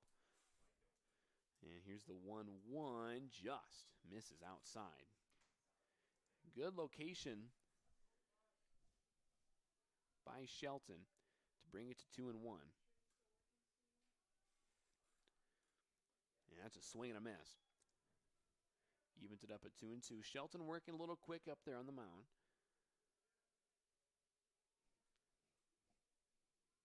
That's a 2-2 count on the pinch hitter Halverson. And the 2-2 is a line drive into center. That's going to fall for a base hit in front of Drew Dykstra. Now batting for the Tigers, the shortstop, number 24, Michael Zeman. So here's the shortstop, Michael Zeman, with the runner on. He represents the tying run at the plate. And Zeman so far 0 for 2. Flew out to the right fielder, and he takes strike 1. Flew out to the right fielder, and then he reached on an error back in the 5th. And his error was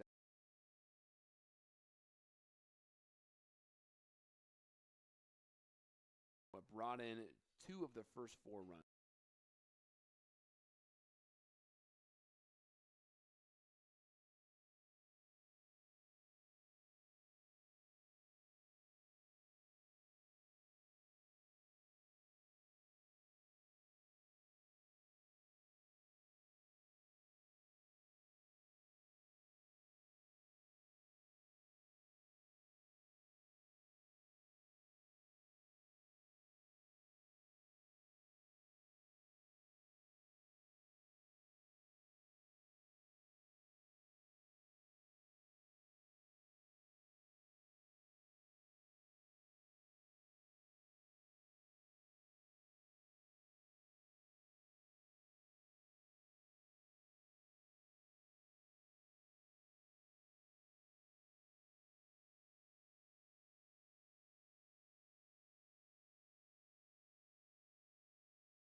Welcome back to the ballpark as we prepare for game number 2 of this Great Plains Athletic Conference doubleheader between the Dakota Wesleyan Tigers and the Northwestern Red Raiders. Northwestern took a game 1 by the score of 6-4 as Brett Shelton tossed his 6th complete game of the season. And the first pitch from Brady Roberts here in game 2 is strike to leadoff hitter Cameron Quigley.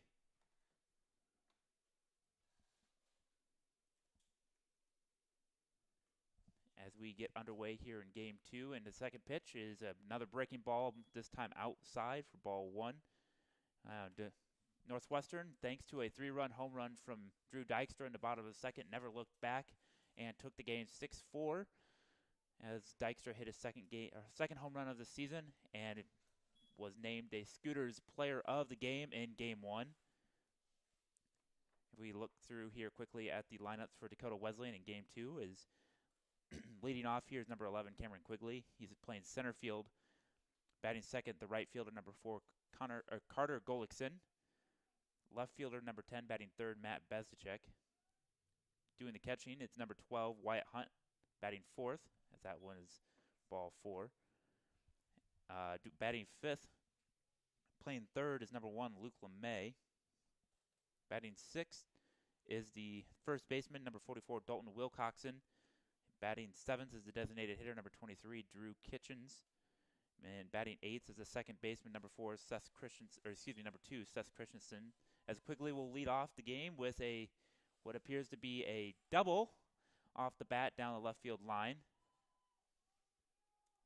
And he's going to advance to third on the throw.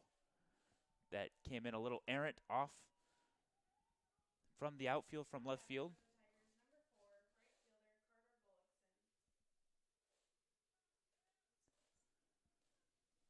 And that will put a runner on third base to start the game for Dakota Wesleyan here in game 2. And then rounding out the Dakota Wesleyan batting order is number 24, the shortstop, Michael Zeman. And pitching today for Dakota Wesleyan is Dawson Pentikoff. And stepping into the box now is Carter Golickson as he hits it out to Eli Rash over at short. And he's going to boot that one, and it'll go down as an RBI. And no one's covering second, and he's going to advance. So some base running prowess out there by Dakota Wesleyan. It'll put a runner back into scoring position.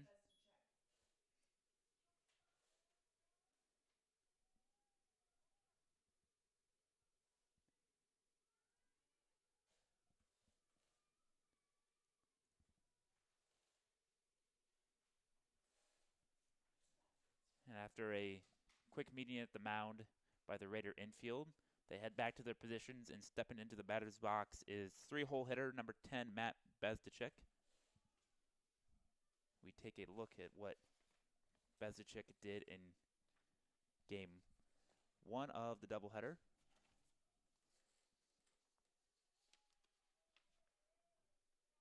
He went 0 for 2 with an RBI thanks to a sac fly.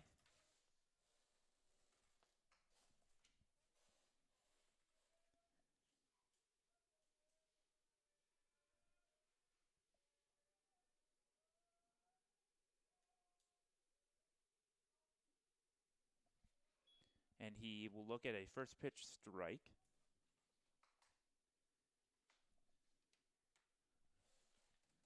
And it's already 1-0 Dakota Wesleyan here in the the top of the first inning.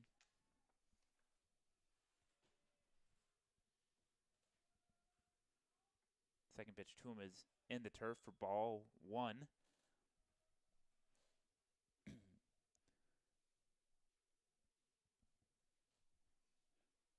Golickson standing over there at second for Dakota Wesleyan here.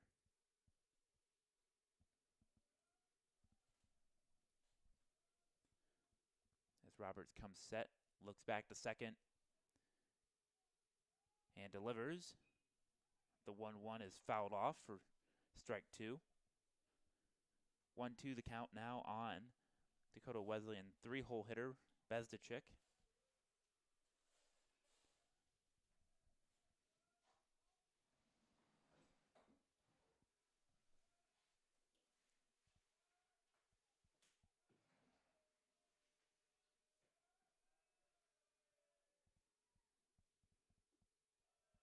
That one is just downstairs for ball 2.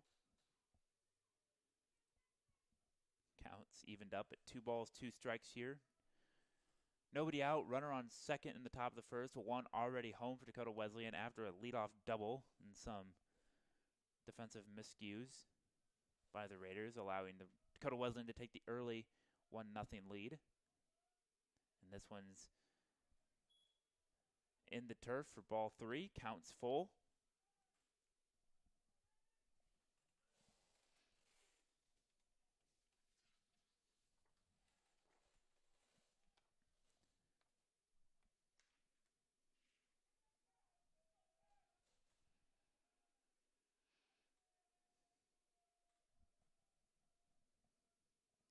Roberts comes set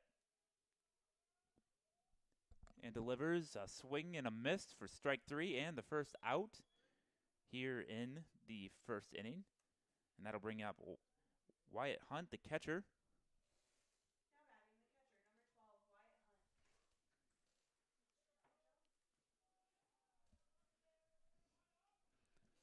Hunt. And Hunt, last game, was 1 for 3.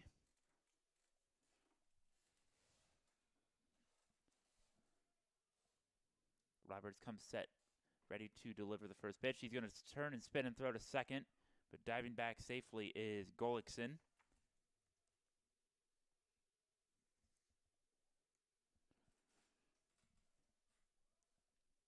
As Wyatt Hunt now awaits the first pitch of the AB.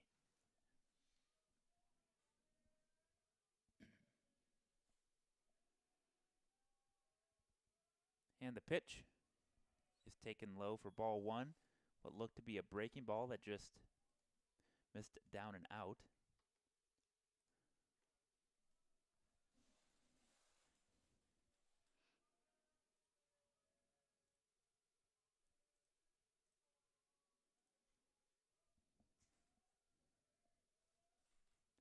And here's a second pitch. This one is flied out down the right field line. It looks like it's going to cut foul and get out of play for strike 1.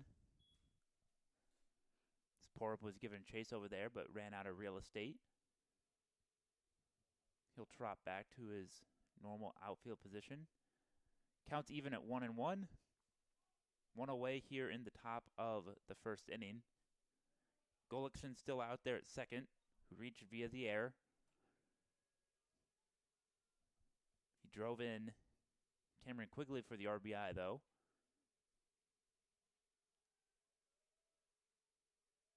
And here is the 1-1. And that one's going to go under the legs of Watson over at first, and that's going to bring in the second run of the inning.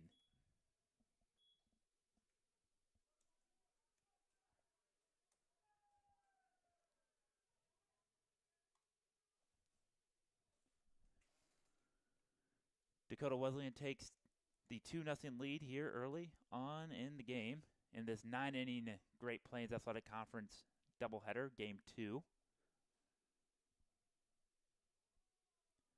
Red Raider Athletics would like to thank the following sponsors: Premier Communications, the Van Engelenhoven Insurance Agency, Kaspersky Ace Hardware, Iowa State Bank, Pepsi of Siouxland, Northwestern Bank, Orange City Health System, Scooters, and American State Bank. Thanks for being on the team behind the team. We've got a courtesy runner on over at first. Now batting the third baseman, number 1, Luke LeMay. Trying to identify who it is over there at first base, but we do have a courtesy runner as LeMay steps up to the plate. And I've been told it is number 38, Caleb Carmichael, who was in the starting lineup in Game 1, but had got the boot after their pitcher. Now enters the lineup, Seth Christensen at second base.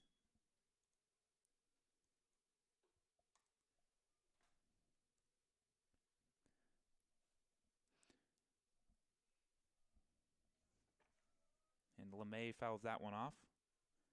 Counts 0-2.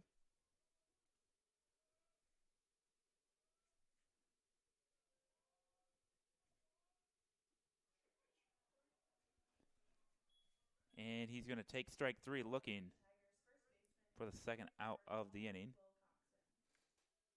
And that's going to bring up 6-hole hitter number 44, Dalton Wilcoxon. LeMay did not like that call, but it's strike 3 nonetheless. And the first baseman for the Tigers settles in to the box. 2 away here in the top of the first. Dakota Wesleyan leads 2-0. Thanks to some defensive miscues and a leadoff double.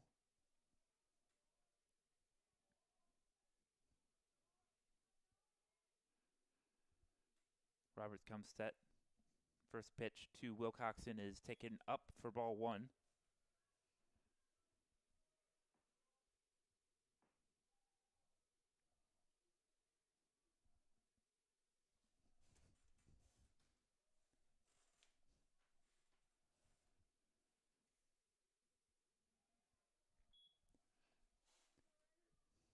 Takes ball 2. Works the count to 2-0.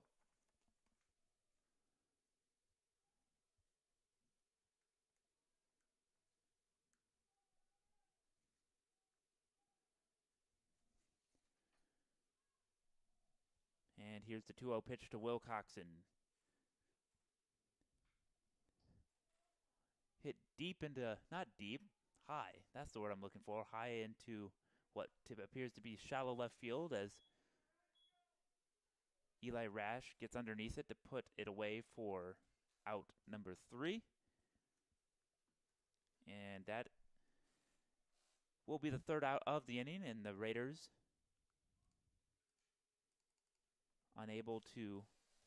Dakota Wesleyan puts 2 across in the inning, takes a 2-0 lead as we head to the bottom of the first. You're watching Raider Baseball on NWCRaiders.com. We'll be right back.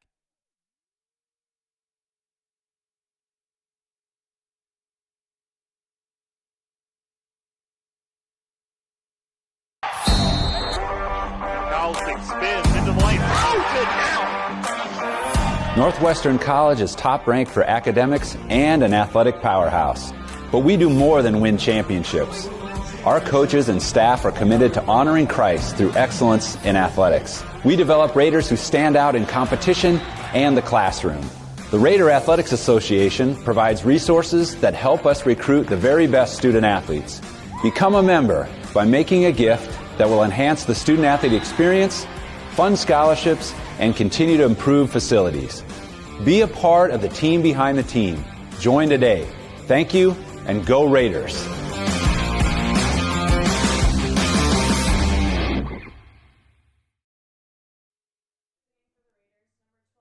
Dawson Pettykoff on the mound for Dakota Wesleyan here to start game 2 as Eli Rash, the leadoff hitter for the Raiders, will step into the batter's box as we are set for baseball here in the bottom of the first inning. Rash had no official plate appearance in the last game as he went 2 walks on the day. First pitch he looks at is fouled off. Strike 1.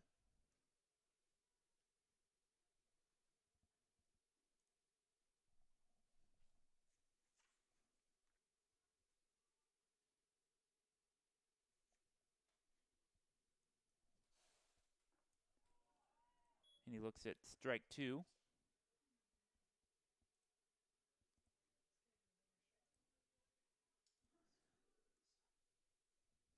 And Rash is in an 0-2 count, and he'll look and take a ball just outside for ball 1.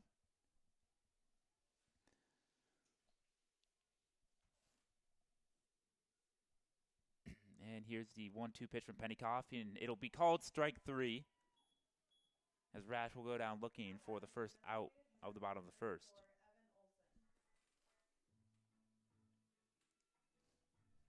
Now bring up designated hitter Evan Olson to the plate.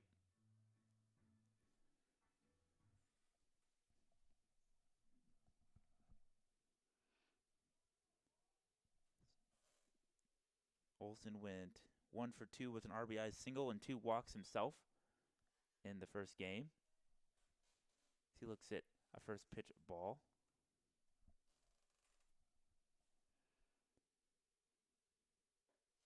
he looks at that one upstairs for ball 2.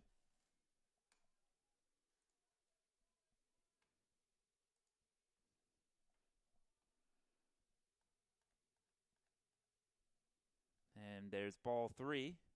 Way ahead now, 3-0 the count.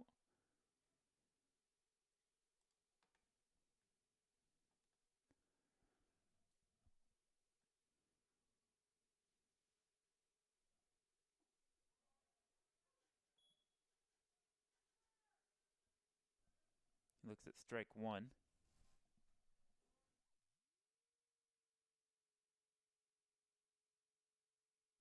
Looks at strike 2.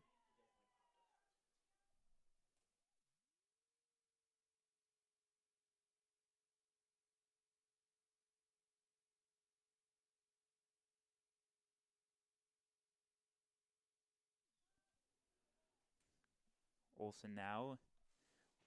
Full count on Olsen. And he fouls this one up out of play over the Dakota Wesleyan dugout.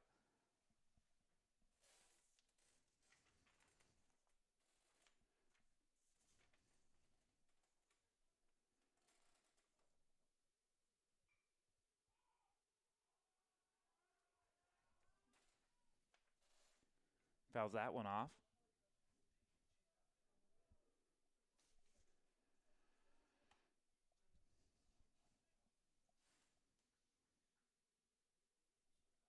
And a 3-2 pitch again. This one is popped up, this time in fair play.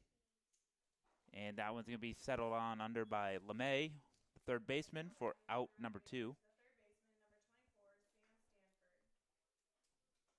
Sam Stanford stepping up to the plate.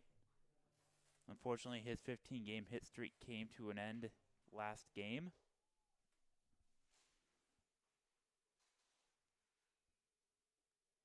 He looks at a strike 1 from Pennycoff.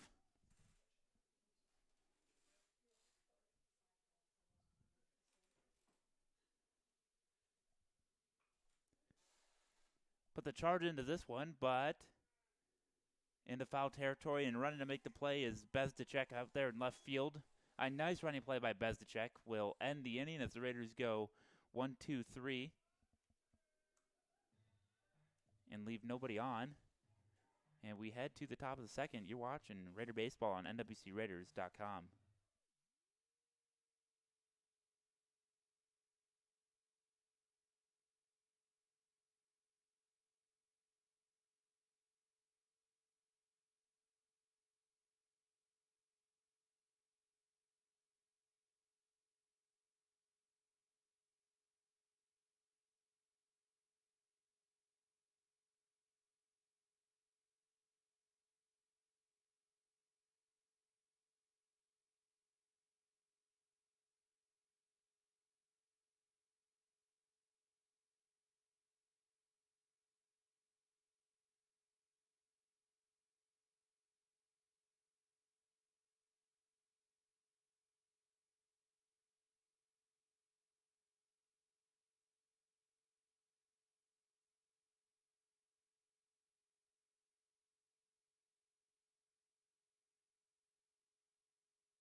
Welcome you back to the ballpark.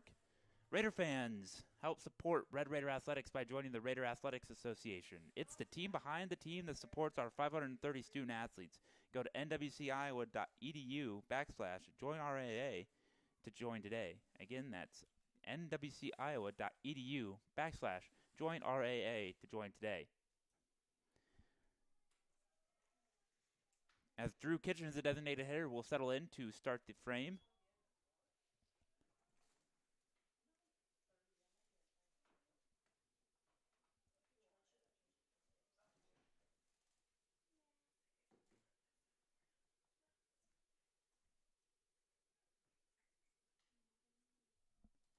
And he looks at ball 2. 2-0 the count on Kitchens, the 7-hole hitter. Take a look at what he did last game.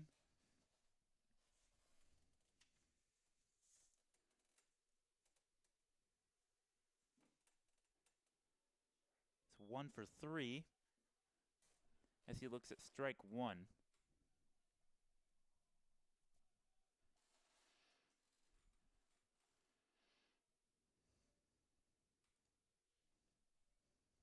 Here's the 2-1 pitch from Brady Roberts out of the windup. Ball just out for ball 3. 3 balls, 1 strike to count.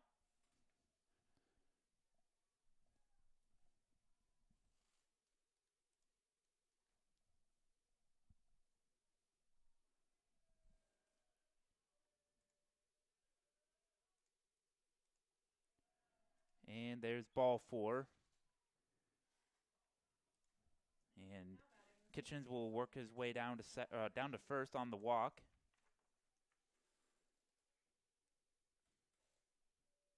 And that'll bring up the pitcher from last game, now playing second base today, Seth Christensen.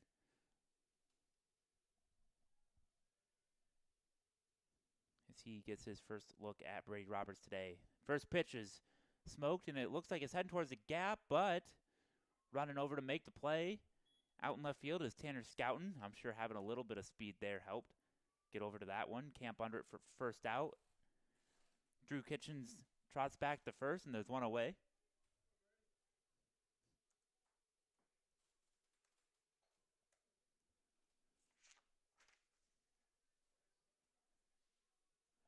That'll bring up the shortstop, Michael Zeman, in the 9-hole for Dakota Wesleyan. Look over at Kitchens on first. Nothing doing. He dives back safely. Sun trying to sneak out today, but it's really not helping because the wind's nearly 20 miles an hour out there. It's making it very cold as the cold week continues here on Good Friday here in Orange City. And Zeman will look at a first pitch strike as he pulls back the bunt attempt.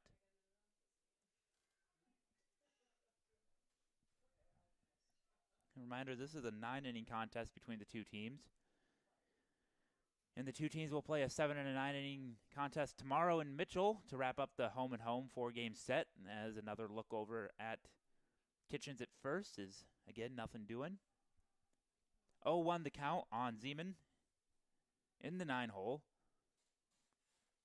Raider middle infield set ready for double play should the opportunity arise. That one skipped up in the turf, and a wild pitch will allow Kitchens to move up to second.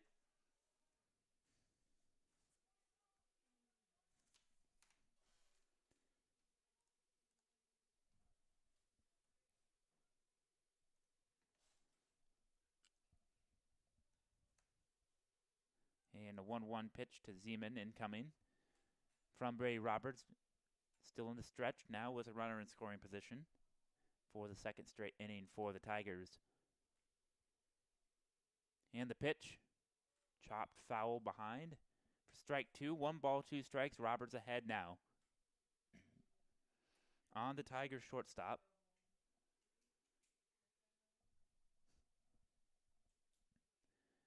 One, two, 1 out. Excuse me, I haven't updated it on the scoreboard on the screen. I apologize. But there is 1 out.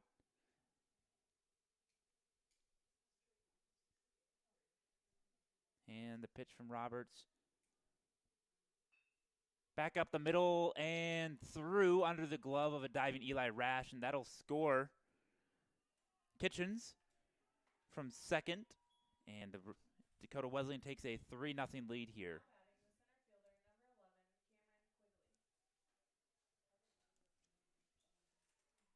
That'll bring the top of the lineup back up for the for the Tigers here in the top of the second inning. Quigley doubled his first time up.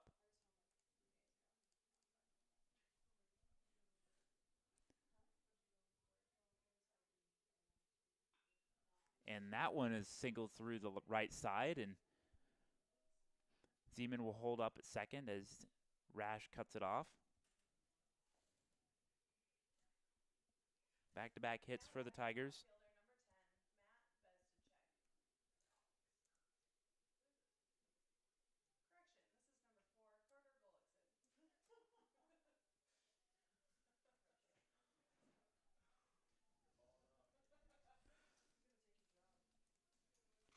Runners on first and second for Dakota Wesleyan here, one away.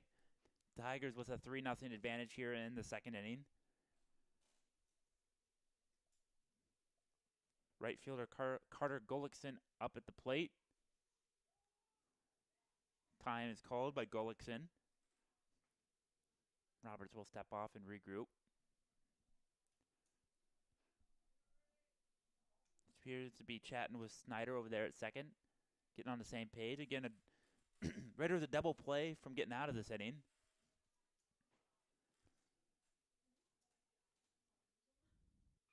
And that one's fouled off for strike one.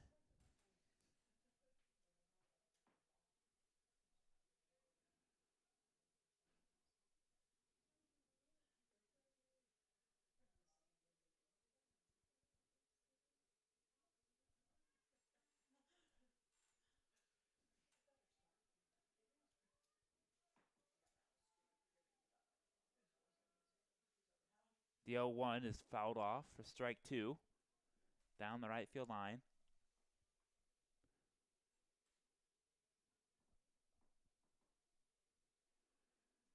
The Raiders with some work to do, trailing 3-0.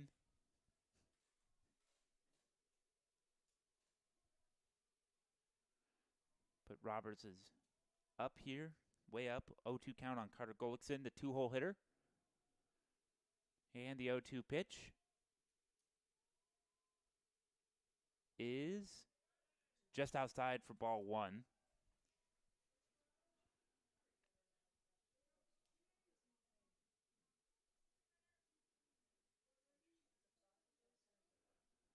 We'll do it all over again, this time the 1-2 pitch. As Roberts gets the sign from Jacob Kindhart doing the catching duties for Northwestern here in game two. And the 1-2 pitch is chopped over to third.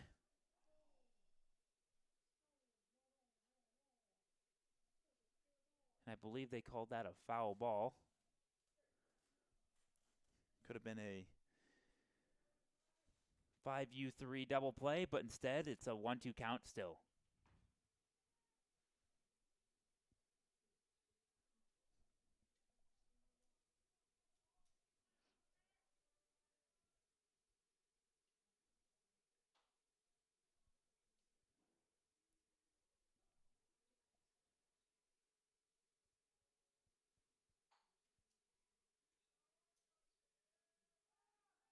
And a pickoff attempt as Snyder gets over there to receive it from Roberts, but again, nothing doing.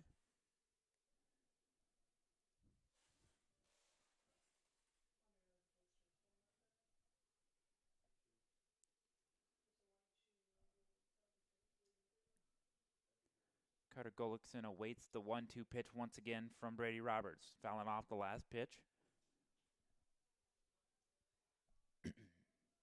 And here's the pitch. This one slapped into right field for a base hit. They're going to hold up the runner at third. So Michael Zeman will stay at third. And that'll load the bases. Still with one out.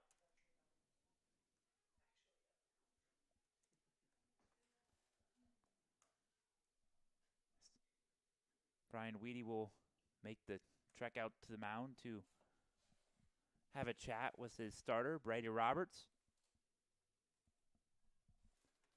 Bases are loaded, still only one away here in the second inning. Due up for the Tigers is left fielder Matt Bezdacek, who made a nice running play to end the bottom half of the first. And the conference on the mound is over, and Weedy will trot back to the dugout.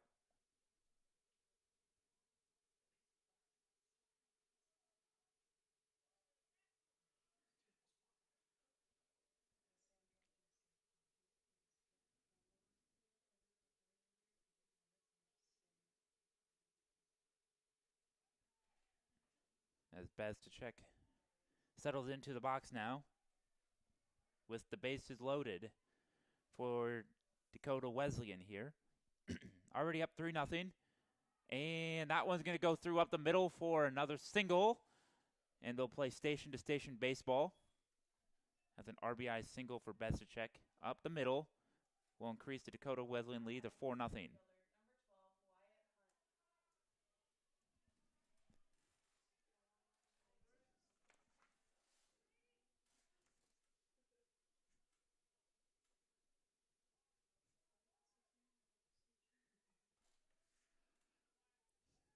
For the second straight inning, Dakota Wesleyan's put a 2-spot up on the board, and they're not done here.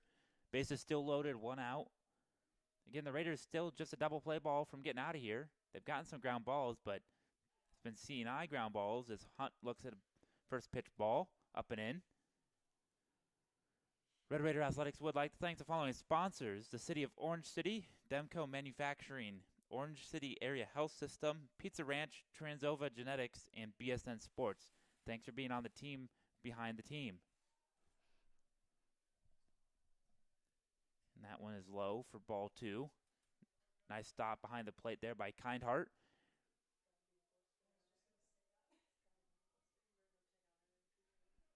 Dakota Wesleyan leads 4-0 here. Tops of the second inning from the baseball diamond in Orange City on this Good Friday.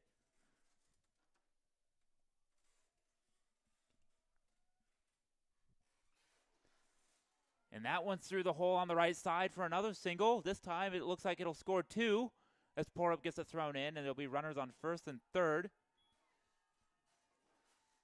It'll be a 2 RBI single there for Wyatt Hunt.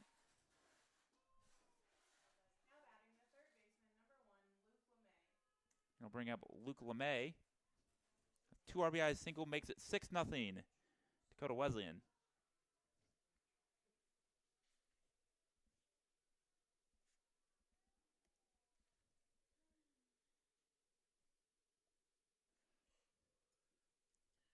Tigers put up a 4 spot here in the second inning.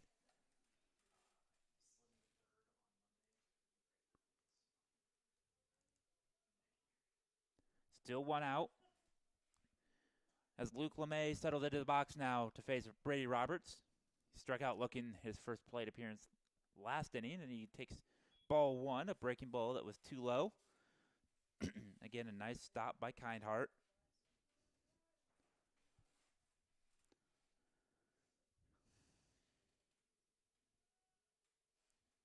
Roberts comes set in the stretch. Throws over to first. 1-0 the count on LeMay. LeMay was 1 for 3 with an RBI and a run scored himself in Game 1 that the Raiders took that game 6-4 behind a complete game performance by Brett Shelton, his 6th of the season. And here's the pitch from Brady Roberts, a breaking ball in there for strike number 1. 1-1 the count, 1 away. Runners on first and third for the Tigers.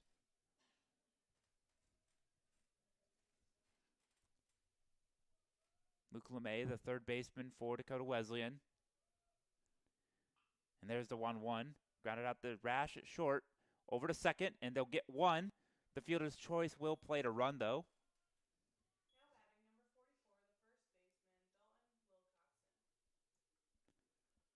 Now bring up Dalton Wilcoxon.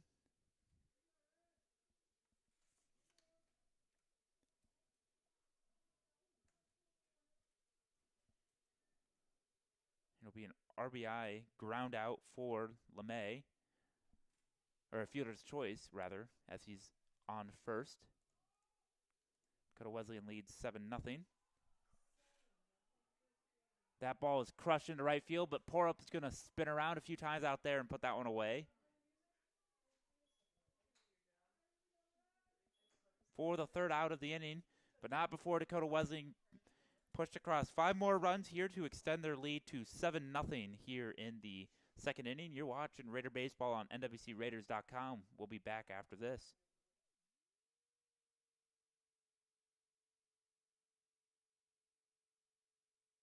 Members of the Raider Athletics Association support Northwestern student athletes through gifts that fund scholarships and facility improvements.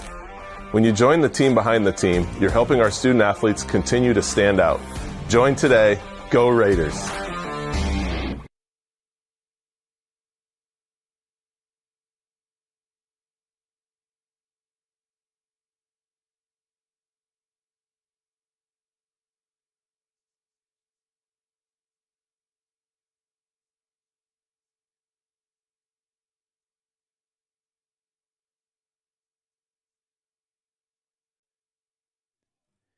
No matter your age or ability, the CNOS Sports Medicine team can help you stay healthy, prevent injuries, and strengthen your game. CNOS, improving health. We actually have a CNOS employee up here in the press box today, athletic trainer Kayla Tyndall, but game admin up here doing PA duties and music as well for the Raiders here at this home doubleheader on Good Friday, as Mo Watson will step up to lead off the Raiders here in the home half of the second inning, and he'll look at ball number 1. Raiders got some work to do. Only thing you can do now is chip away at it, and to do that, you need base runners. And a swing and a miss from Mo Watson for strike 1. 1 ball, 1 strike.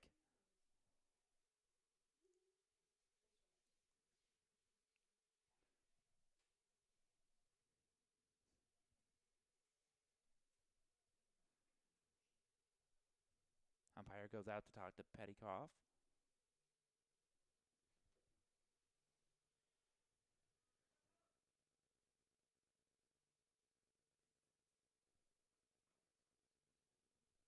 And here's the 1-1. Misses for ball 2.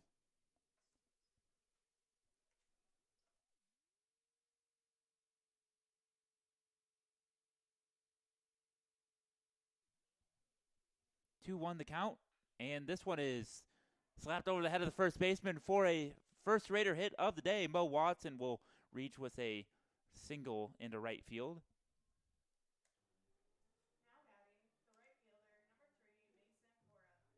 Now bring up Mason Porup.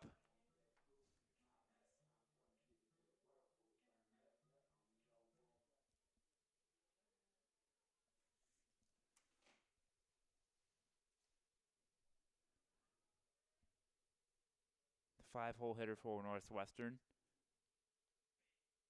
Check swing, and he's going to hold off for ball 1.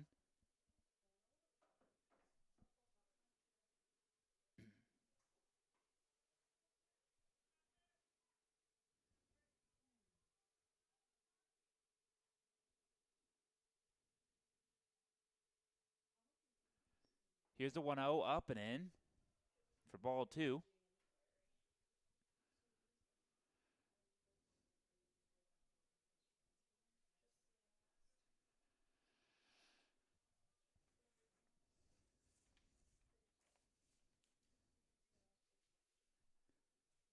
And takes strike 1 on the outer half to bring the count to 2 balls, 1 strike. No one out. Watson standing at first.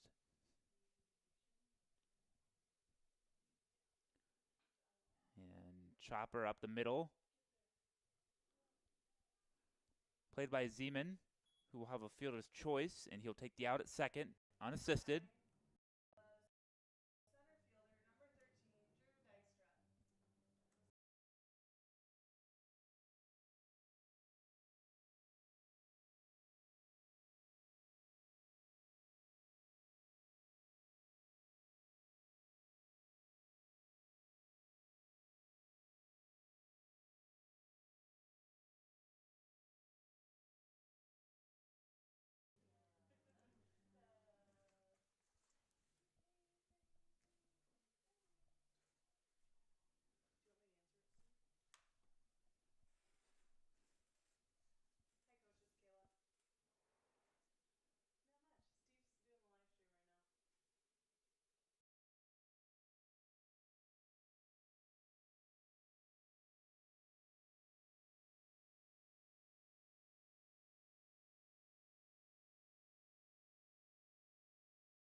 First pitch to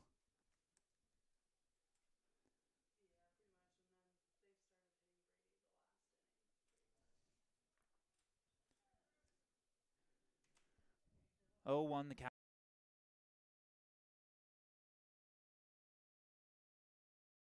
Over at first base.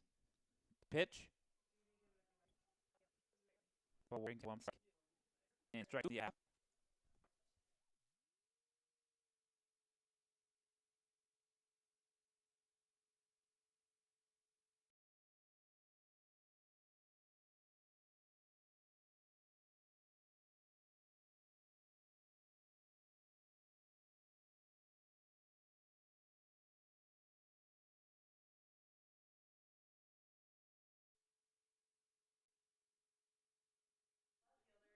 Apologize about that. We're having a lot of stream issues today.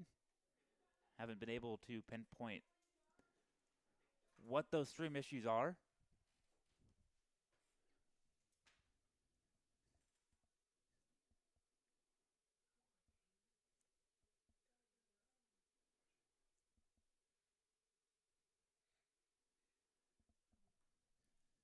First pitch to Scouten is a called strike, strike one.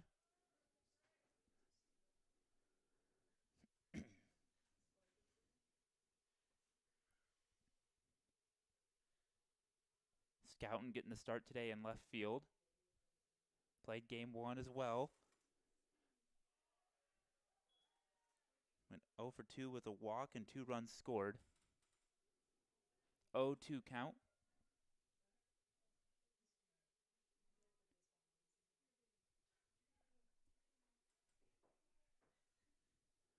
Here's the 0-2 pitch to Scouten. Fouled off. Lives to see another day. And another pitch from Pennycoff.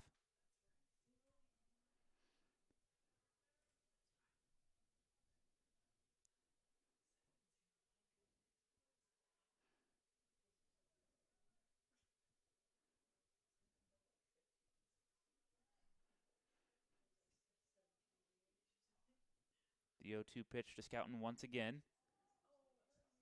And Pour Up takes off, but Pennycroft steps off and gets into a rundown. It's 1-6-5 to 4. I don't know, but it's a pickoff. I'll have to figure this one out. I apologize for the home. I lost track of the numbers. 1-6-5 back to 4 for the pickoff. And that'll end the bottom of the second.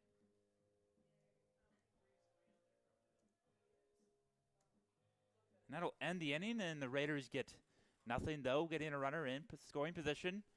Dakota Wesleyan leads 7-0 as we head to the top of the third inning.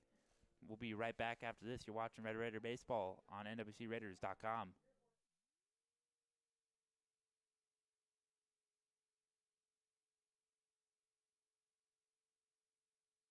You belong at Northwestern. You'll be equipped for your career, for God's call on your life, for success, for significance, because you'll be a Raider, and Raiders stand out.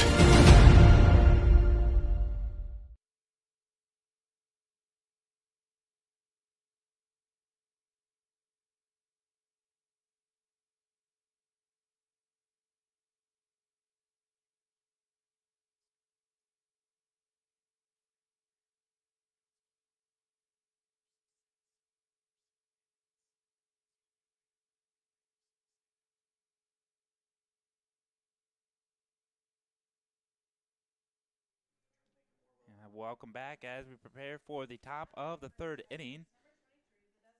For the second straight inning, leading off for the Tigers is designated hitter Drew Kitchens, as he settles in here to face Brady Roberts. Here's the first pitch to him. A breaking ball that breaks nicely in for strike one.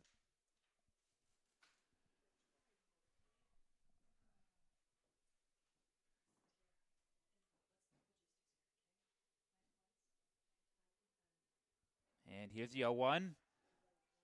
This one is lifted into left field for a single.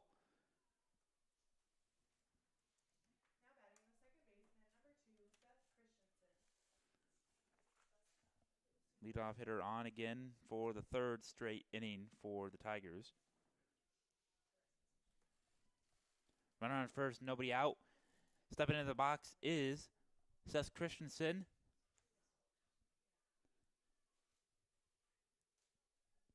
here's the first pitch to Christensen.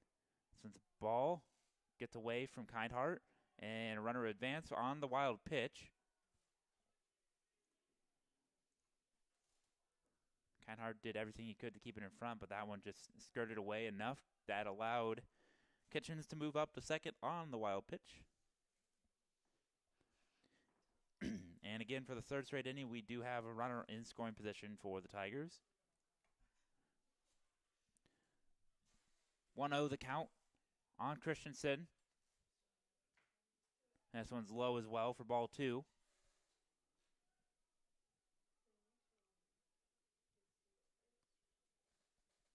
Looks like Brad Tornow down warming up in the Raider bullpen. As Christensen fouls off the 2-0.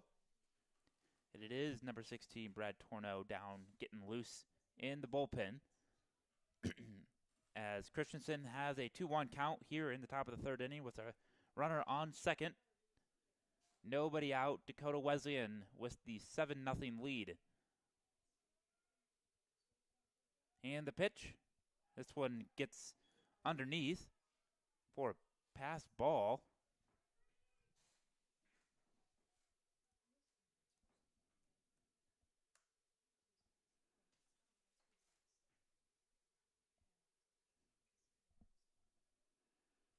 Count now moves to 3 balls, 1 strikes on Seth Christensen.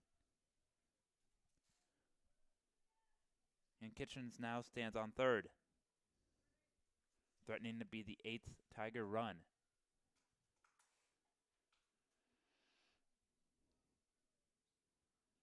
Here's the pitch from Roberts. It's fouled off, bringing the count full. 3 balls, 2 strikes.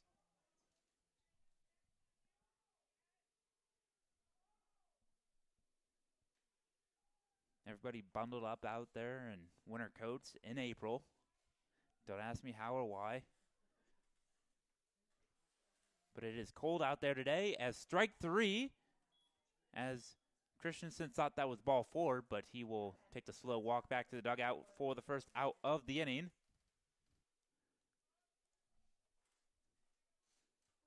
It's Brady's 3rd strikeout of the day.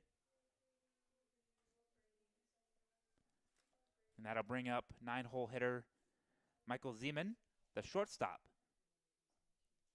He's 1 for 1 with an RBI single and a run scored as he looks at strike 1.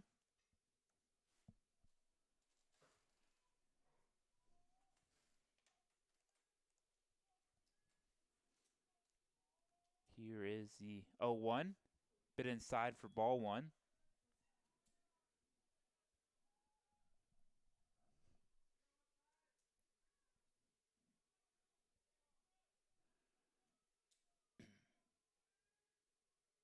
And the 1-1, it's a bender.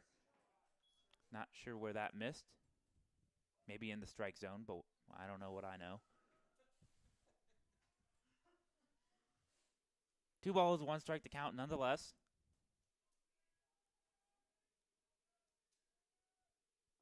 There's a breaker. That one did, in fact, hit the strike zone for strike 2.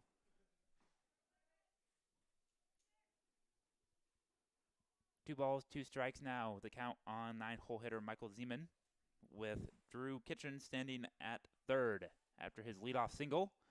And that one's flicked into right field. It's going to be caught by Porup, and he's going to throw home.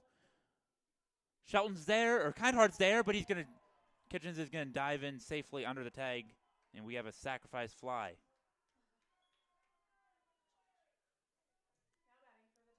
Tigers lead 8-0 now.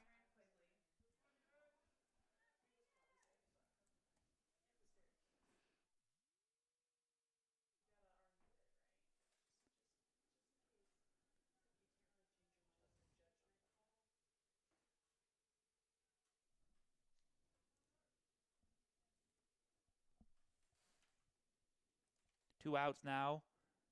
Tigers extend their lead to 8-0. Weedy comes out to ask about the call, but quick discussion. He's back in the dugout, and we have top of the order Cameron Quigley stepping into the box for Dakota Wesleyan here. Nobody aboard, 2 outs. 1 run in as he looks at ball 1.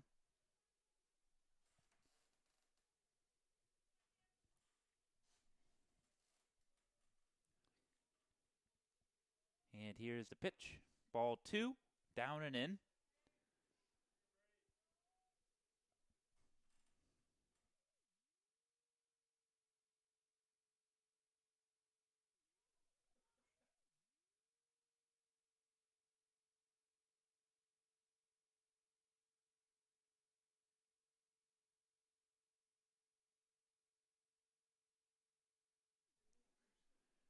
Two one the count now on Quigley. Quigley is 2 for 2 with a double and 2 runs scored in the leadoff spot as he looked at ball 3. 3 balls, 1 strike. Quigley's been a spark plug here in game 2 for the Tigers, as the Tigers are in their black tops with the tiger on the left chest and gray pants, blue helmets. Raiders in their red end flag on the left chest. White pinstripe pants and red hats as Quigley looks at ball 4.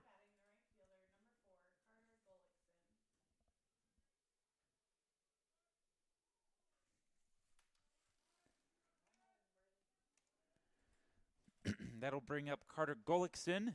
He is 1 for 2 with a single, and he reached on an air back at the first with an RBI. 2 runs scored himself. And that one is poked in the right field, down the right field line. It looks like it'll be, he's going to try to stretch it into a double. Here's the throw. And he got him trying to stretch it into a double. It'll be a single. But the Dakota Wesleyan strikes for 1 more here in the top of the third as they lead 8-0. You're watching Raider Baseball on NWCRaiders.com. We'll be back after this. Raider. Lead and serve. Be smart and strong. Courageous and faithful. Be great, because excellence honors God and serves others. You belong at Northwestern. You'll stand out here. You'll be equipped for your career, for God's call on your life, for success, for significance. Because you'll be a Raider, and Raiders stand out.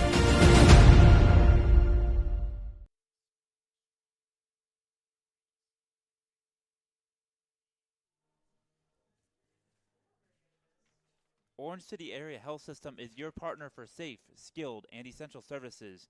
From family medicine to behavioral health, sports medicine to therapy and rehab, surgery to senior care, they offer the right care and at the right place at the right time.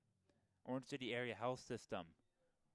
Raider fans help support Red Raider Athletics by joining the Raider Athletics Association. It's the team behind the team that supports our 530 student athletes.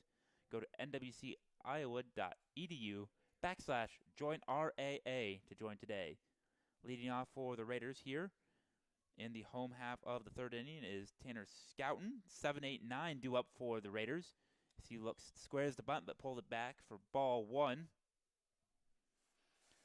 Scouten, game 2. 0 for 2, but he walked and scored 2 runs. As he looks at ball 2 here.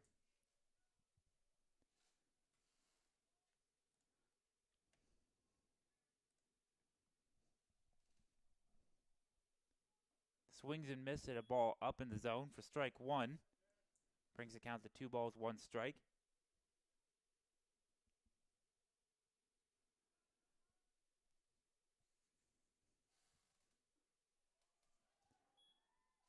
And strike 2 now on the freshman left fielder out of Orange City. Here's the 2-2 pitch. Swing and a miss for strike 3. He goes down for the first out of the inning.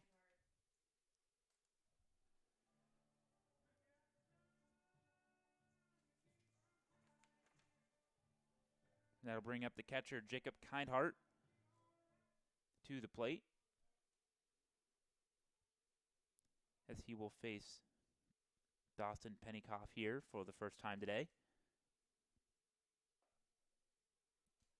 And he will look at ball one.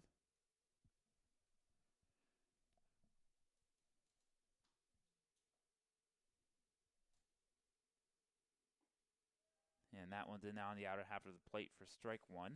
1 ball, 1 strike on Kindheart, the Raider catcher.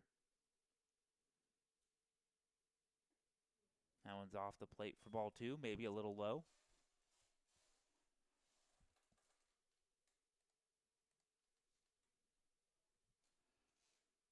And the 2-1. Up and out, ball 3. 3 balls, 1 strike. Kindheart's first at-bat of the day. Colby Shelton did the catching in game 1. He looks at ball 4. And he will be aboard with a 1-out walk. That'll bring up 9-hole hitter, second baseman Jaden Snyder. I'll put a runner on first. Was 1 away here in the home half of the third. And Braden Calvilage will go out to run for him.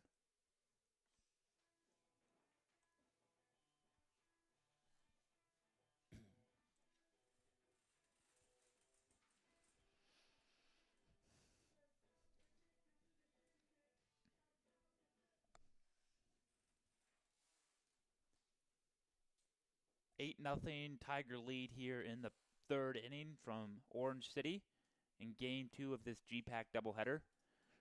Again, the two teams will meet again tomorrow in Mitchell, South Dakota to return the home and home 4-game set. First pitch slated for 1 p.m. First pitch 2, Snyder misses down, ball 1. Comfortable lead for Pennycoff to work with. But Snyder, always a dangerous hitter even in the 9-hole slot for Northwestern. Fouls this one off for strike 1.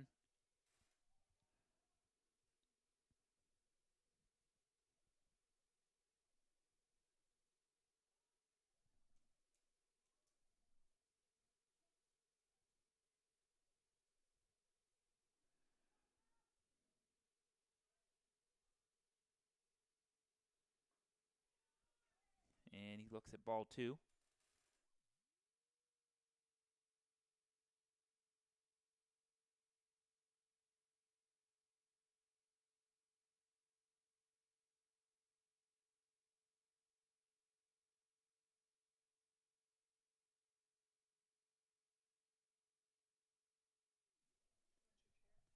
Ball 3. To Jaden Snyder in the 9-hole here. 3-1 the count.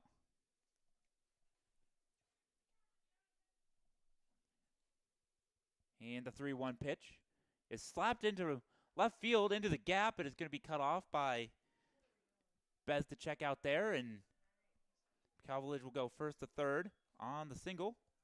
Now batting the shortstop, number 12, Eli Rash.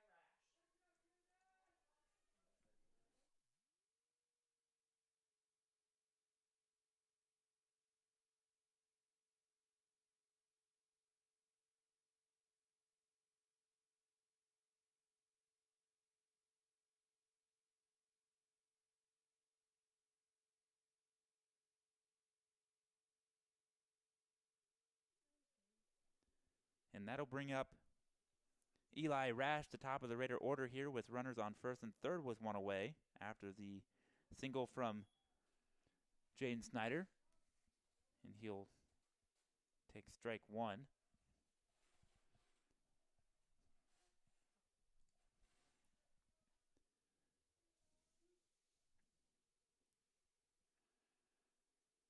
And the pitch, strike 2 on the inner half of the plate. Pennycoff up 0-2 now on Rash with runners on first and third. Calvilage over at third, courtesy running for Jacob Kindheart. And Jaden Snyder over at first base for Northwestern. Here in the bottom of the third inning. Swings at the 0-2, chops it up there, and it's going to be played by Wilcoxon, who gets it over to Pennycoff covering, and the Raiders don't like the call, but Weedy's going to go out to argue it. But as it stands right now, it'll be a 3-1 put out, but it'll be an RBI. And Snyder moves over to second.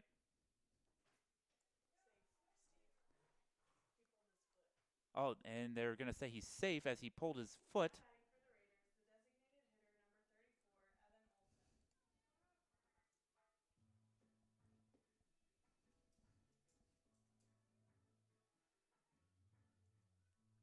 So it's going to put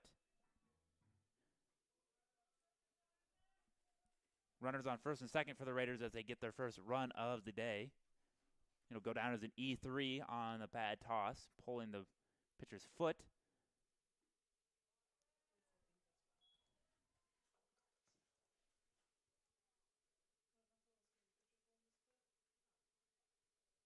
We'll go back and look at that, but for now, that's what we have it as. Look at this strike. Still one away now. First and second now for Northwestern.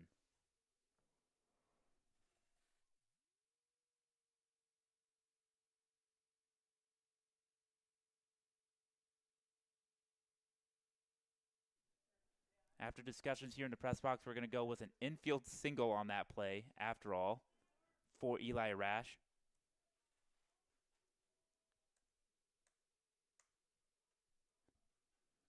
Hard to give an error on that play.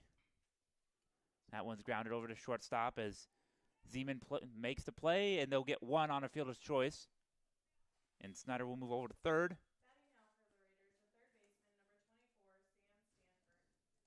And I'll bring up Sam Stanford.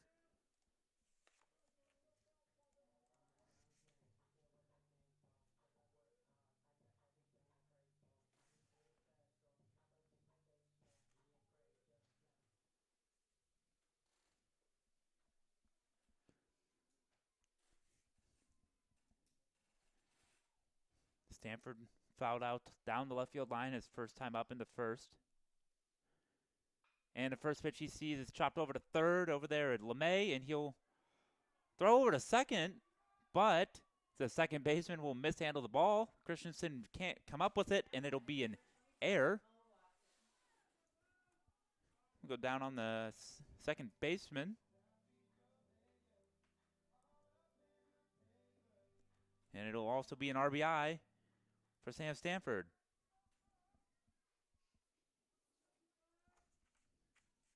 As Raiders cut this lead to 8-2.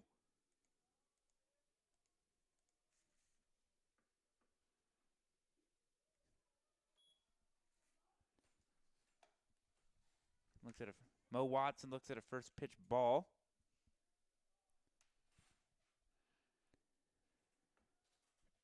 Mo Watson is 1 for 1 today. He came up with the first Raider hit back in the second, last inning. Has a chance to, with another single, potentially score another run as he swings through the second pitch, bringing the count even at 1 ball, 1 strike.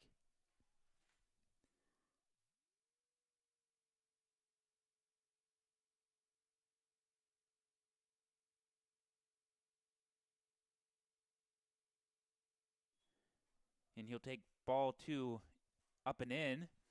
2 balls, 1 strike to count on Mo Watson.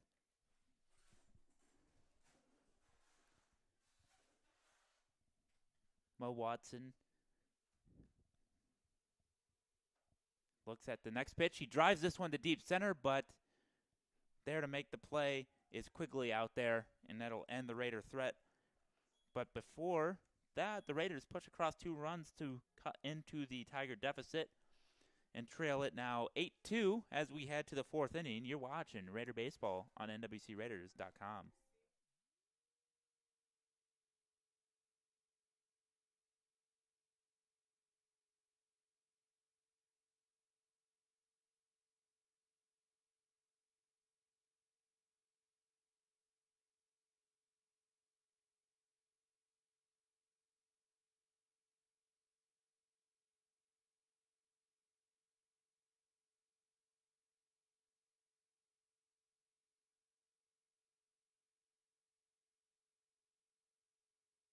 Members of the Raider Athletic Association support Northwestern student athletes through gifts that fund scholarships and facility improvements. When you join the team behind the team, you are helping our student athletes continue to stand out. Join today. Go Raiders!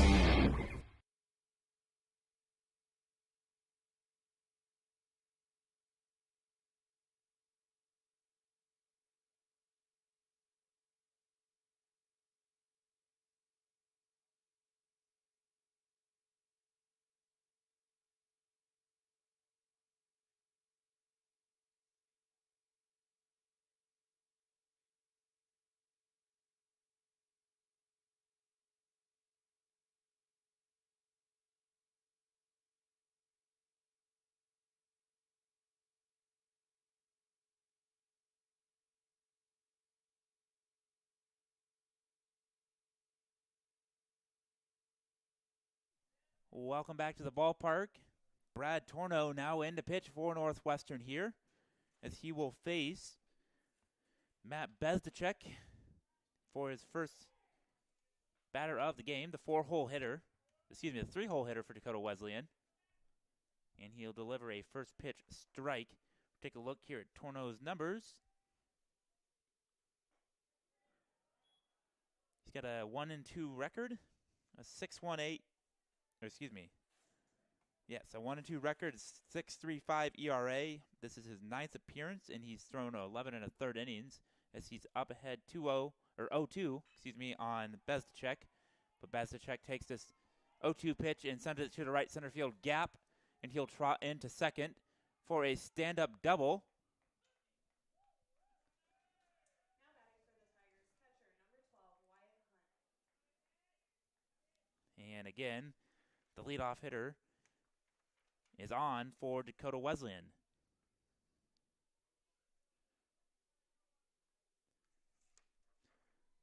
And that'll bring up Wyatt Hunt, the catcher.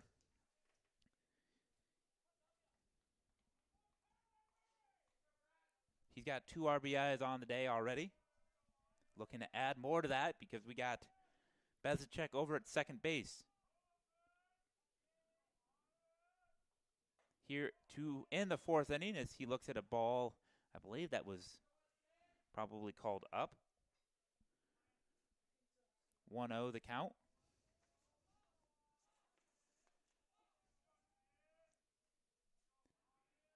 Torno, the lefty, comes set and delivers. Fouls this one off.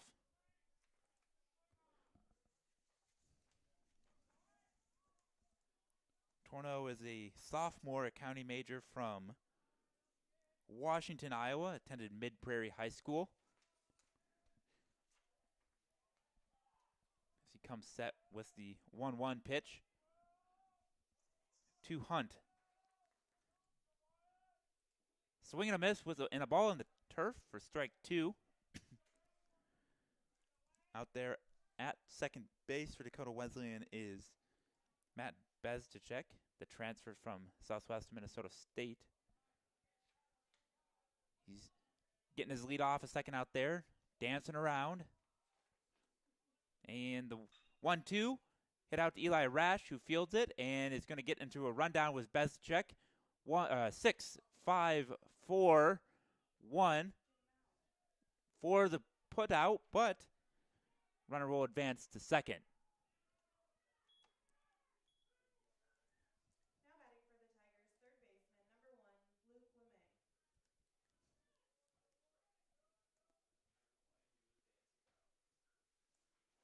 And that'll put Hunt out at second, and we have a courtesy runner, I believe is number 38.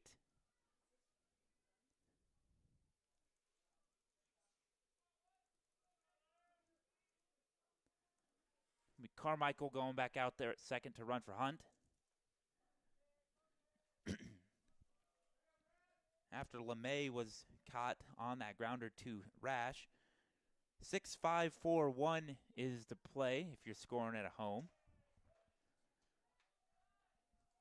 First pitch to LeMay is a ball.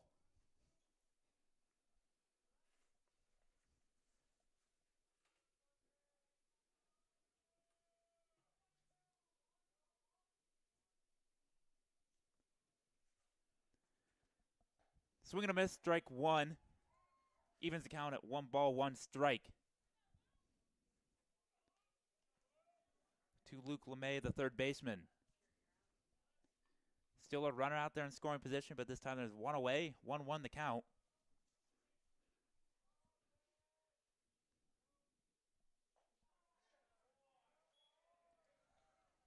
Called strike 2 on the outer half.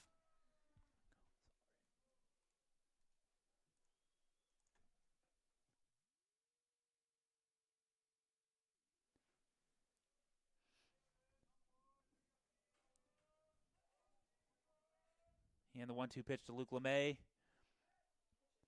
Flied out to right field, drifting foul. Porter giving chase, and he will not get there. It'll drop into foul territory. Count will remain 1 ball, 2 strikes. Excuse me, 2 balls, 2 strikes. I missed a ball.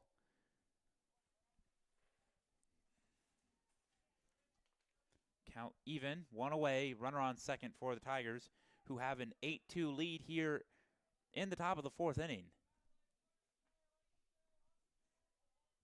Tigers have put at least 1 run on the board in each of the previous 3 innings. And make it 4 innings, the Tigers will have a run on the board. A single that's going to be stretched into a double, but it's going to be cut off by Snyder. So it will be a double.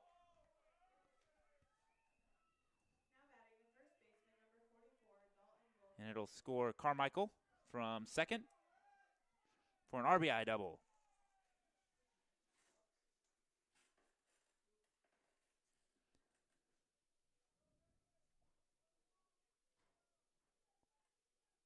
And a run across the plate for the Tigers in each of the 4 innings now. Leadoff batter has also reached in each of the 4 innings on the Raiders as Will Coxton, the first baseman, fouls off the first pitch he sees from Torno.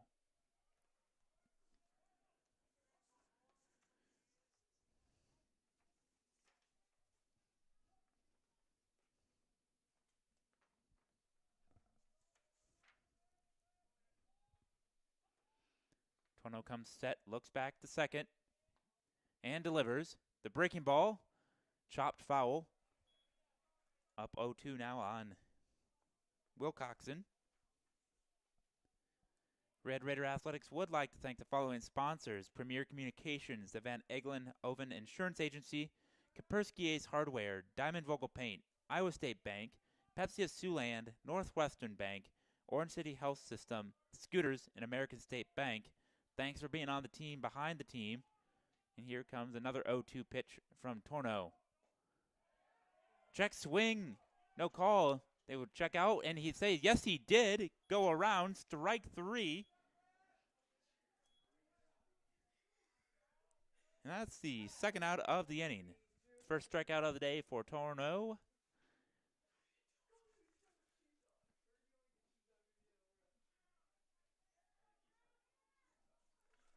And that'll bring up 7-hole hitter Drew Kitchens, the designated hitter. Kitchens is 1 for 1. 2 runs scored because he walked back in the second. Both times he advanced to second on a wild pitch as Torno makes a move over, but back in easily with no throw is Luke LeMay. And for an RBI double for him. An unconventional double, a ball to shallow center field. He just never stopped. And found himself standing on second base. 9-2 Tiger lead. As Kitchens will look at a first pitch strike from Torno.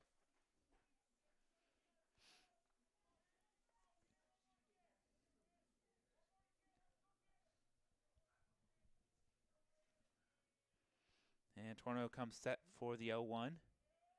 And the pitch. Breaking ball. Bit outside for ball 1. Evens count. 1 ball, 1 strike.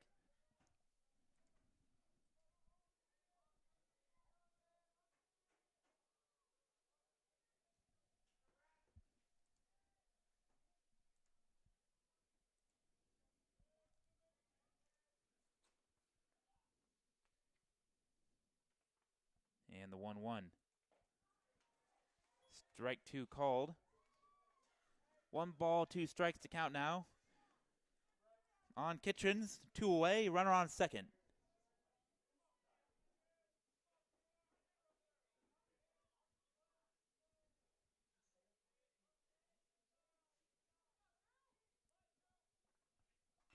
And that 1-2 is taken back up the middle for a single. It'll fall in front of Dykstra out there, and it'll be the second run of the inning for the Tigers as LeMay comes around to score, comes up hobbling a little bit, but it appears to be okay. RBI single for Kitchens.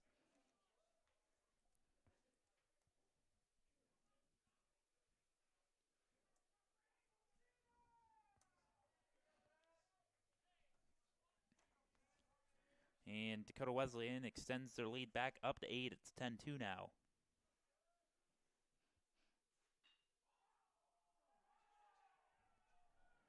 That ball is into the left center gap.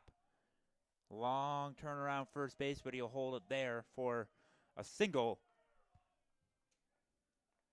Batting next, the shortstop, number 24, Michael Zeman. This Christensen's single, his first hit of the day.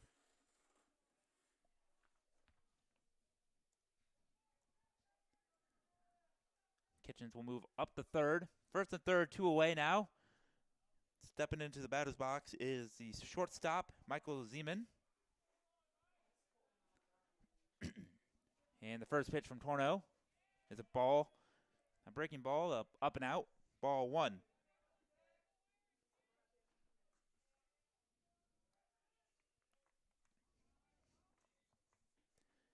And here is the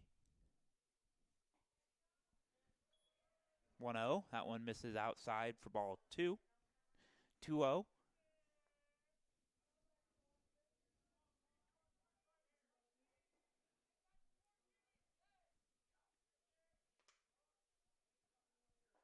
And the 2-0 is in there for strike 1.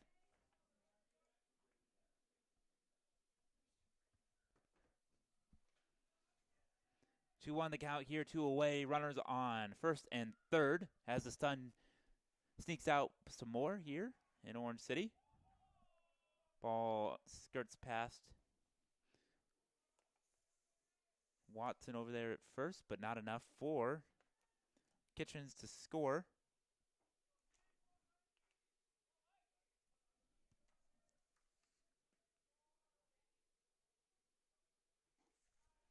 Strike 2 called. Evens the count up at 2. 2 balls, 2 strikes, 2 away here in the top half of the 4th. 2 more runs for Dakota Wesleyan so far. This frame has bumped the lead back up to 8. 10-2 the score now. And the 2-2 is a breaking ball. That misses low for ball 3. 3 balls, 2 strikes. The count is full. The runner on first for sure will take off here. As Zeman awaits the full count pitch from Torno. And here it is. Fouled off. We'll do it again.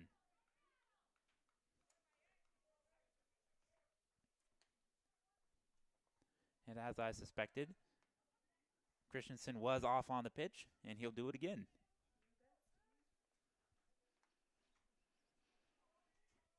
And here's the second 3-2. This one's again fouled off, and I sound like a broken record. We'll do it again.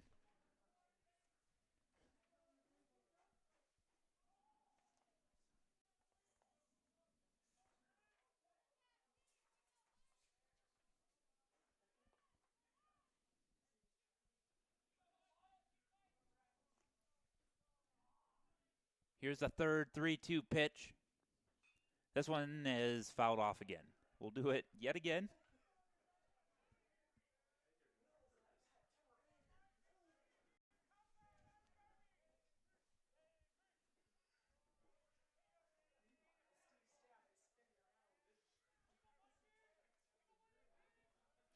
The fourth 3-2 pitch.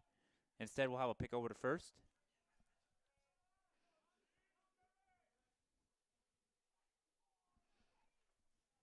Athletic trainer Bennett Stinking up here sweeping the floor for me. Thank you, Bennett. And here's a 3-2. Swing and a miss. Foul tip into the catcher's glove for strike 3.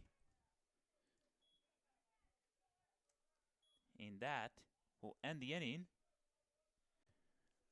But not before Dakota Wesleyan push across 2 more. We had to long at Northwestern.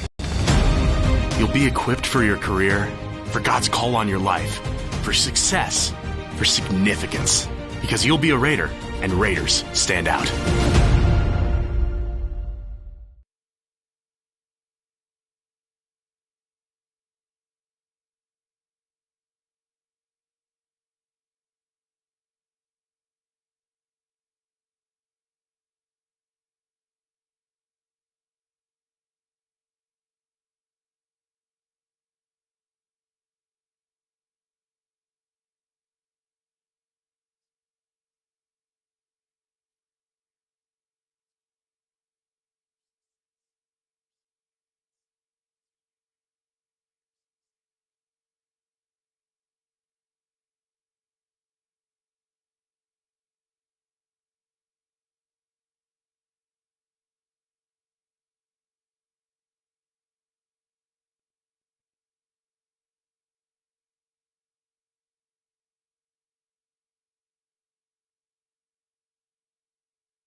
Mason Porup to lead off the Raiders in the home half of the fourth. And his first pitch he sees is sent into the left center field gap.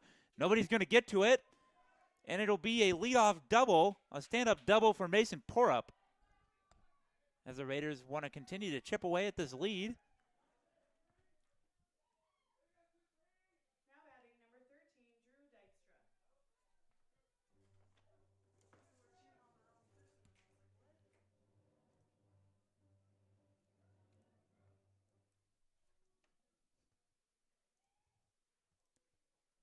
As a double from Mason Porup will bring up Drew Dykstra, the freshman out of Urbandale, Iowa.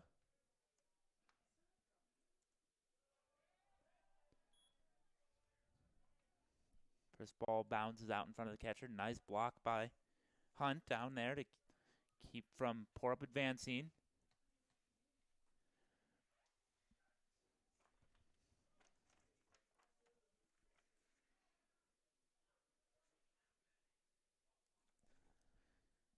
The 1-0 to Dykstra is right back up the middle, and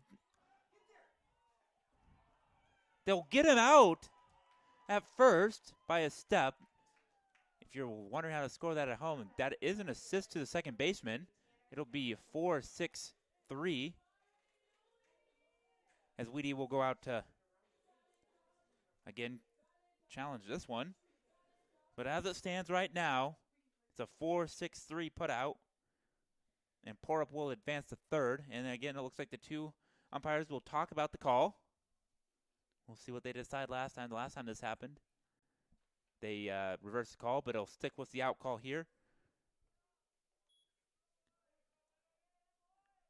But Porup moves over to third.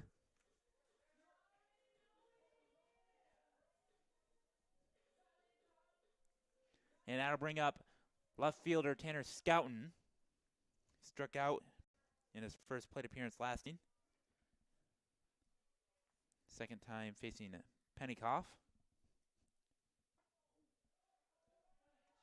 And that one hit him, and he will be aboard. Runners on first and third. Batting next for the Raiders, the catcher, number 2, Jacob Kindhart.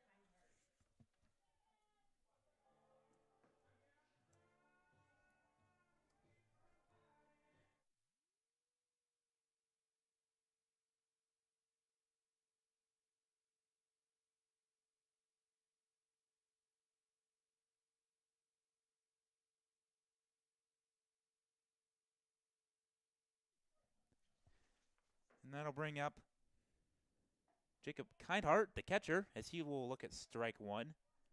Kindhart reached on a walk last inning as well, came around to score the first of the two Raider runs of the inning. First and third now, a chance for Kindhart to drive in a run. And he might do just that as that one's tailing away from the center fielder. It'll drop in left center field.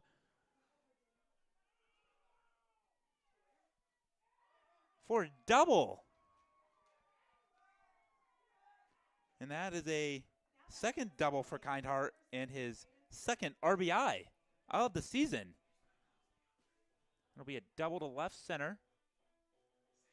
And that'll move Scouten over to third. We have a courtesy runner as that'll be Calvilage.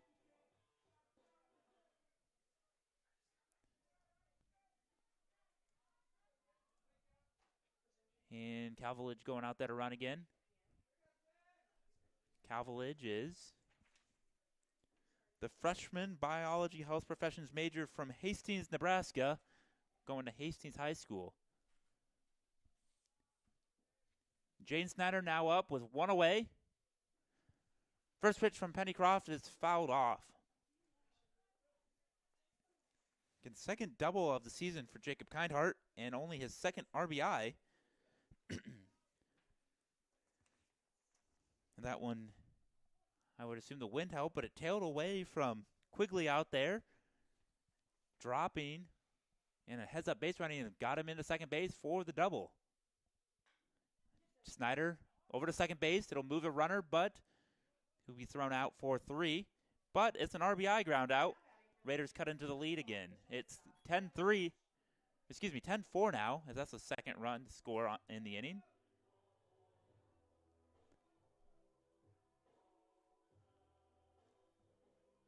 And that'll bring up Eli Rash.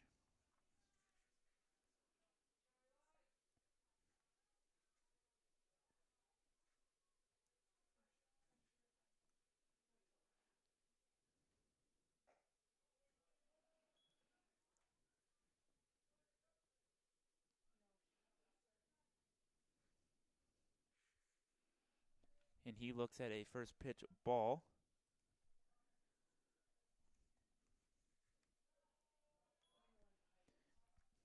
Ball 2 to the Raider shortstop. He is 1 for 2 with a RBI single and a strikeout back in the first. The 2-0 pitch he looks at for strike 1.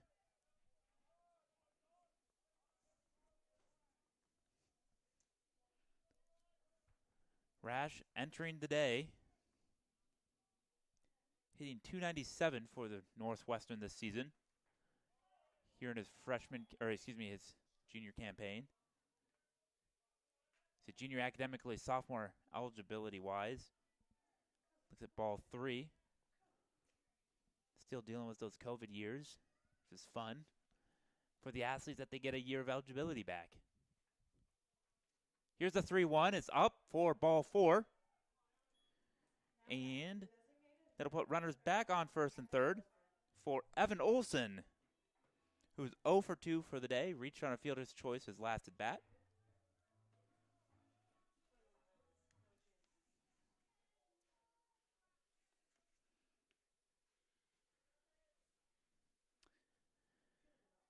And this will bring up, as mentioned, Evan Olson as he awaits the first pitch from Pennycroft, and he fouls that one off over into the high school soccer fields. I think Bennett's going to go get that one. Nope, he's still looking at his phone. I tried. 0-1 the count on Olson.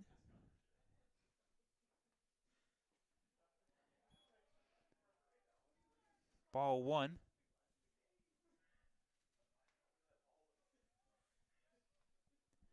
One ball, one strike to count on Olson. Raiders for the second straight inning have put up 2 runs. Trying to cut into this Tiger lead is 10-4. As he pops this one up into foul territory, but LeMay's getting under it in front of the Raider dugout, and he puts it away for out number 3 in foul territory. But the Raiders able to push across 2 more. Cut the lead to 10-4 as we head to the top of the 5th inning. You're watching Raider Baseball on NWCRaiders.com.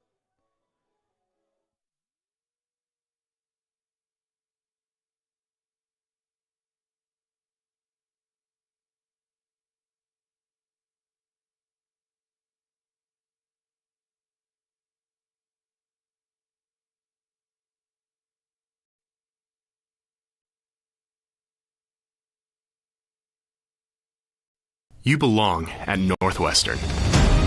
You'll be equipped for your career, for God's call on your life, for success, for significance, because you'll be a Raider, and Raiders stand out.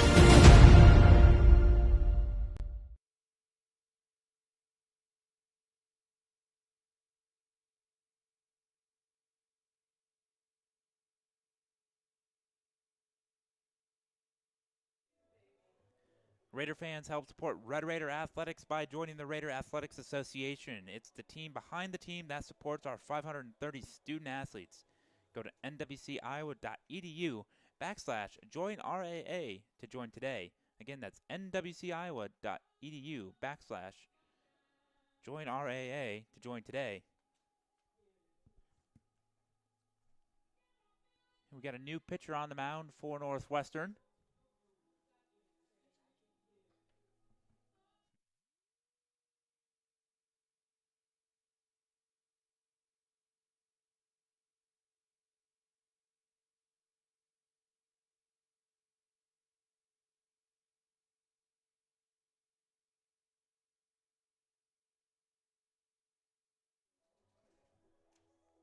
On the bump now for Northwestern is Braden McKee. Making his 5th appearance of the season, throwing a 4 1/3 innings with a 2.08 ERA. He enters here in the 5th inning for Northwestern. And top of the order due up for the Tigers. Cameron Quigley, the center fielder, will lead us off. First pitch of the ball to the center fielder. He is 2 for 2 with 2 runs scored, a double, and a walk so far today. He looks at ball 2.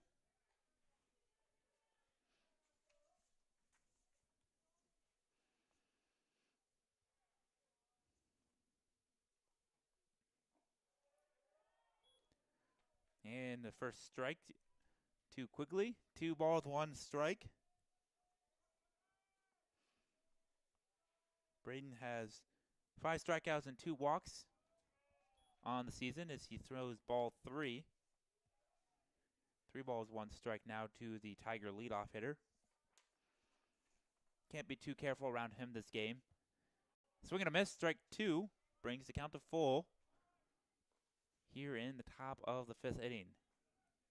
Quigley steps back in, the lefty. And he grounds this one over to Watson at first, and he'll take care of it himself for the first out of the inning. And for the first time today, the leadoff hitter of an inning has been retired for Dakota Wesleyan.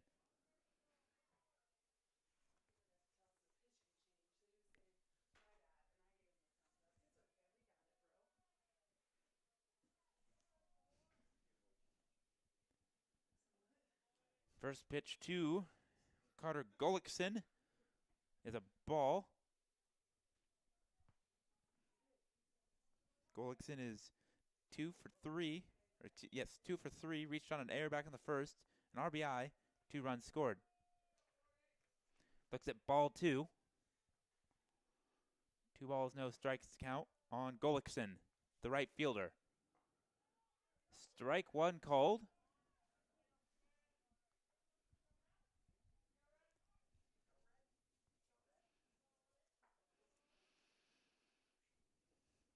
And that one, the ball is skirts away from Kindheart. 3 balls, 1 strike now.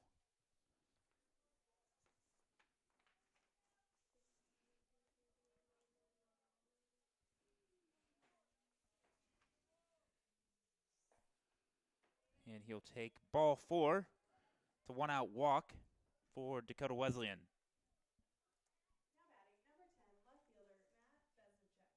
And that'll bring up the 3-hole hitter, Matt Bezdacek, the left fielder.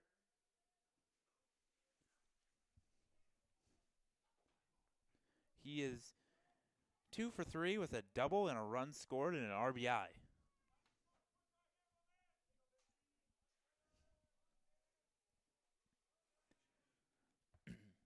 And the first pitch to Bezdacek is a breaking ball in there for strike 1.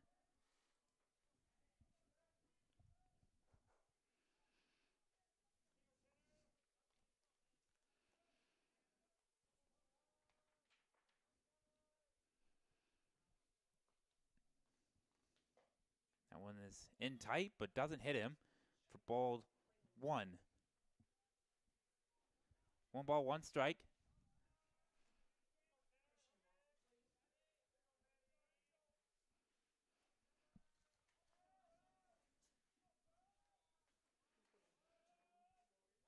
And there's a pickoff. Dives back safely, does Gullickson.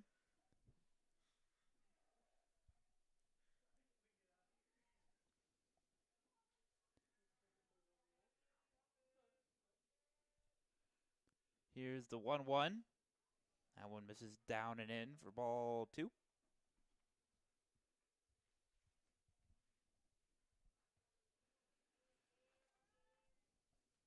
And a reminder, this is a 9-inning contest. Second game of the GPAC doubleheader here in Orange City. It's a We await the 2-1. The delivery plunks him. And he'll put runners on first and second now with one away.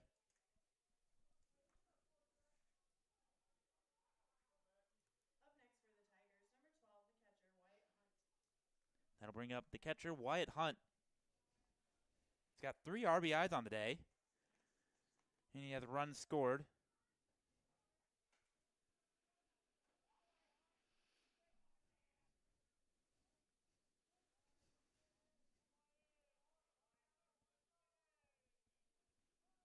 And here's the first pitch to him.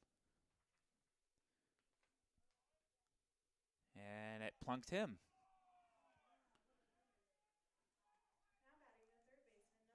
Bases are loaded with one away now.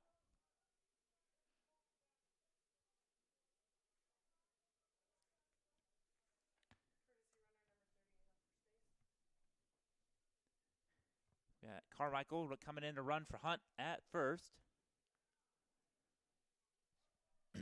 As Luke LeMay will step into the batter's box, but first a call to the bullpen for Coach Weedy and company. Luke LeMay will have to wait, as it looks like it'll be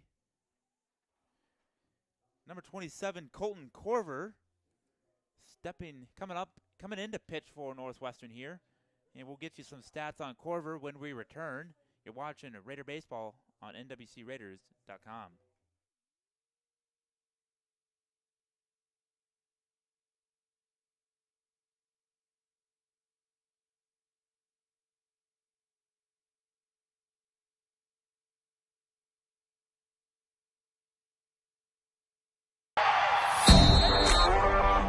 Spins into the lane, throws it down. Northwestern College is top ranked for academics and an athletic powerhouse. But we do more than win championships. Our coaches and staff are committed to honoring Christ through excellence in athletics. We develop Raiders who stand out in competition and the classroom. The Raider Athletics Association provides resources that help us recruit the very best student athletes. Become a member by making a gift that will enhance the student-athlete experience, fund scholarships, and continue to improve facilities. Be a part of the team behind the team. Join today. Thank you, and go Raiders.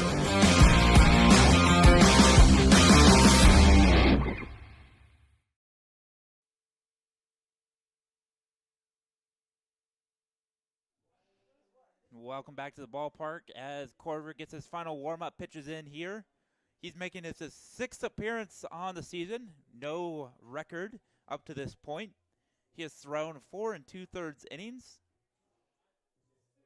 He has 8 strikeouts and 4 walks and a batting average against of .500.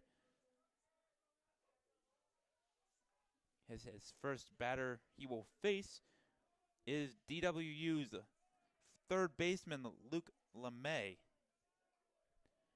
Here's the first pitch to LeMay from Corver. Looks like a breaking ball that broke too far outside for ball 1.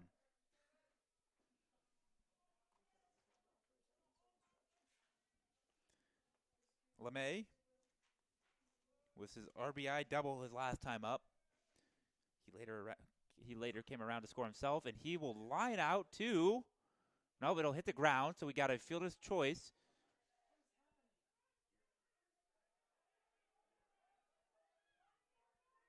I don't know what's happening. I thought he dropped the ball.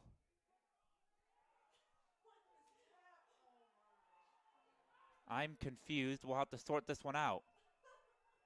I thought it was a line drive that he didn't catch, then went and stepped on third for the out. But based on what just happened, I have no idea. We'll wait for the dust to settle.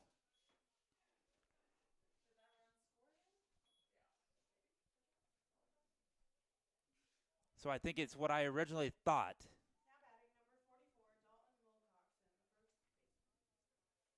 It'll be a fielder's choice. RBI.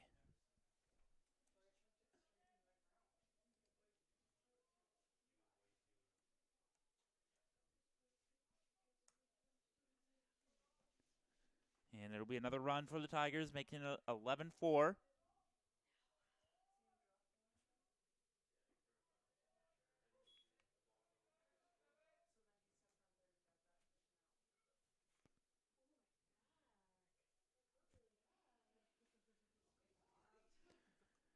And the first pitch to Wilcoxon is a strike.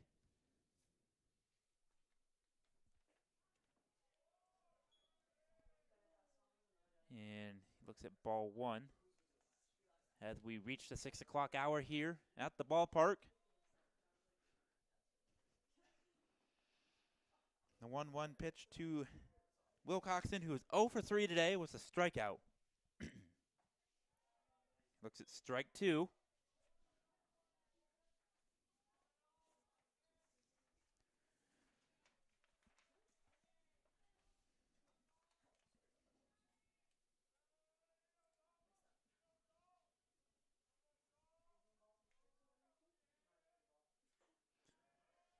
And a check swing.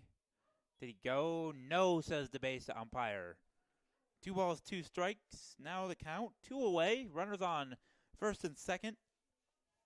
Again, that last play, if you're watching, was a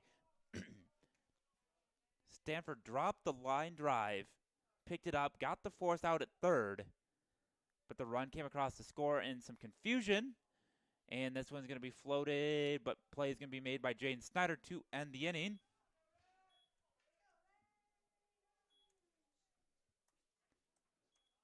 As Dakota Wesleyan pushes across 1 to make it 11-4 as we head to the bottom of the 5th. You're watching Raider Baseball on NWCRaiders.com. We'll be right back.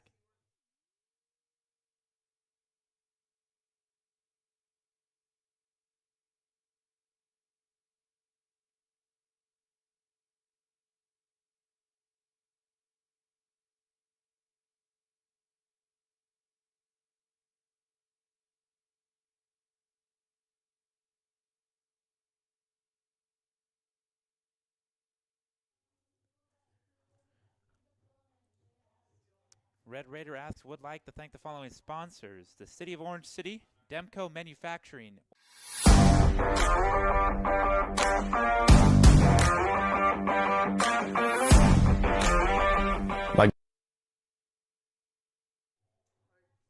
Red Raider Athletics would like to thank the following sponsors: the City of Orange City, Demco Manufacturing, Orange City Health System, Pizza Ranch, Transova Genetics, and BSN Sports. Thanks for being on the team behind the team. Pennycroft back out on the mound, facing Sam Stanford, Mo Watson, and Mason Porup here in the home half of the 5th inning with an 11-4 lead. First pitch is a called strike to Sam Stanford. Stanford is 0 for 2, reach on an error back in the 3rd. He dribbles this one over to third base. LeMay fields it, comes up throwing over to Wilcoxon for the first out of the inning.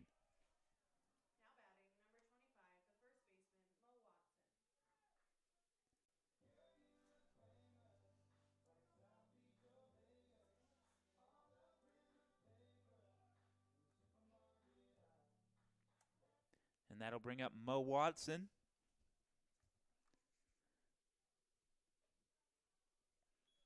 Who is 1 for 2 with a single back in the 2nd. Flew out to center his last time up as he looks at ball 1. And here's the 1-0 pitch.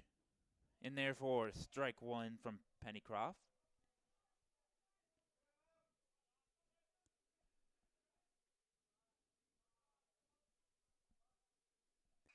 And this one is grounded out to Zeman at short. Throw across the diamond. Gets him by a step for out number 2.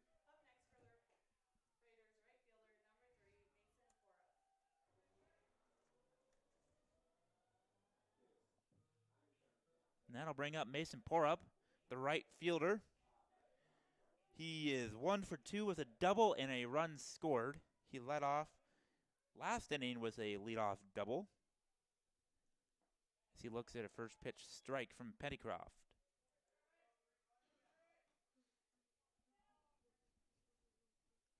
First two Raiders down 5-3, 6-3. And that one misses just inside for ball one. The Dakota Wesleyan dugout wanted it to be a strike, but to no avail. The 1-1 on the outer half of the plate, clips it with the breaking ball, strike two. Moves the count to 1 ball, 2 strikes. Here in the bottom of the 5th inning. Hard hit ball over to LeMay at third. Again, a throw over. He records the first and third out of the inning. And the Raiders go 1-2-3. So we head to the top of the 6th inning. You're watching Raider Baseball on NWCRaiders.com.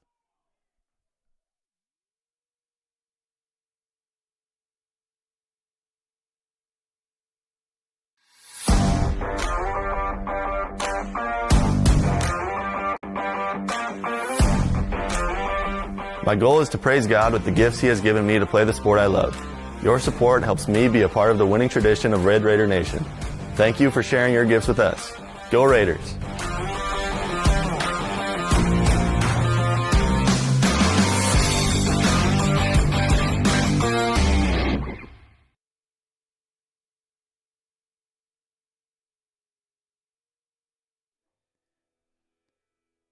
No matter your age or ability, the CNOS Sports Medicine team can help you stay healthy, prevent injuries, and strengthen your game.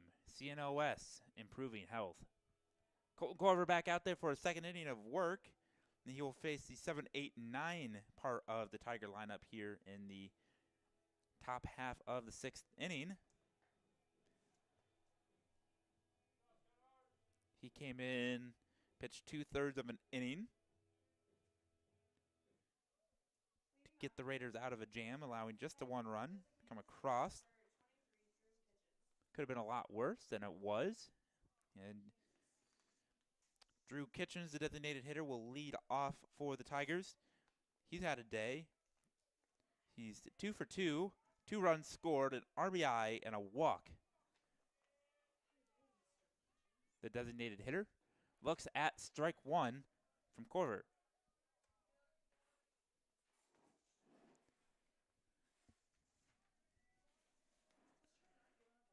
Corver is the freshman from Alton, Iowa. Went to MOC Floyd Valley. As Kitchens looks at strike two from Corver.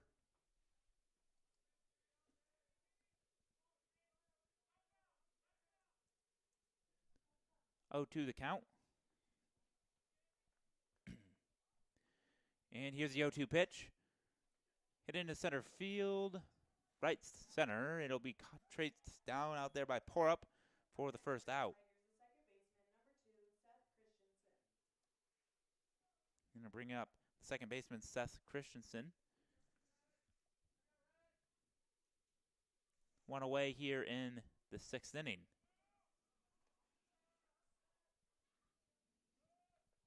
And the first pitch to Christensen is ball 1.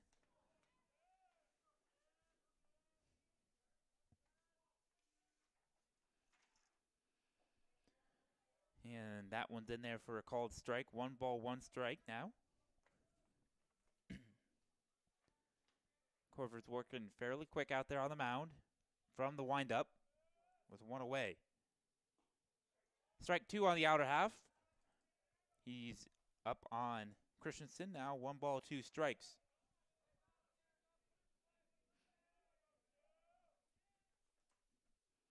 And this one, he goes down and gets in the 1-2 count. Chopped out to Eli Rash. A big throw across the field. And he gets him by a step.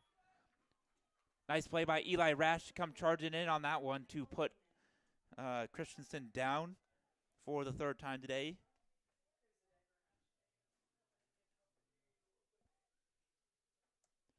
Two away now for Corver. And that'll bring up the shortstop, Michael Zeman, as he looks at strike 1.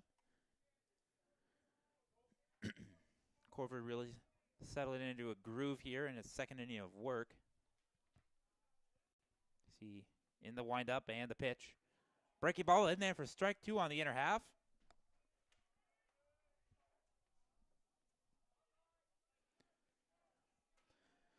Zeman is 1 for 2 with an RBI single back in the second. Struck out swinging his last time up as he grounds this one over to Stanford at third. Strong throw across the diamond to Mo Watson, and the Tigers go down 1-2-3 in the top half of the sixth inning. For the first time today, the Tigers go down 1-2-3.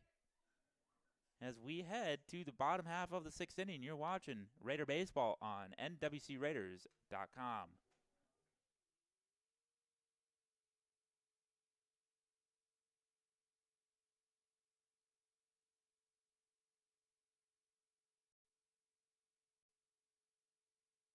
I came to Northwestern to compete at a high level, get a Christ-centered education, and prepare myself for life after college. I love the community and alumni support we get at our games. By joining the team behind the team, you help Northwestern compete for conference and national titles. My goal is to praise God with the gifts He has given me to compete in the sport I love. Your support helps me be a part of the winning tradition of Red Raider Nation.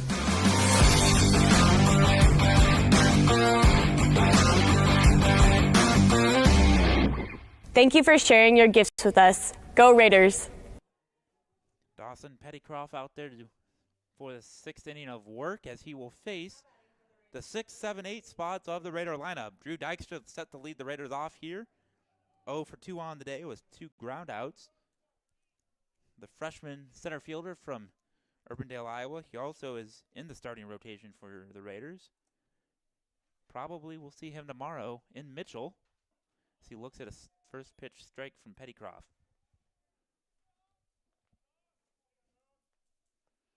His last time up was a 4.63 assist on the ball up the middle. That one is down low for ball 1. 1 ball, 1 strike. 11-4 Dakota Wesleyan lead here in the home half of the sixth inning. Last inning was the first time Dakota Wesleyan did not put a run up on the board as Dykstra fouls the 1-1 pitch off. Finds himself in a 1-2 hole against Pettycroft, who's gone 5 solid innings for Dakota Wesleyan.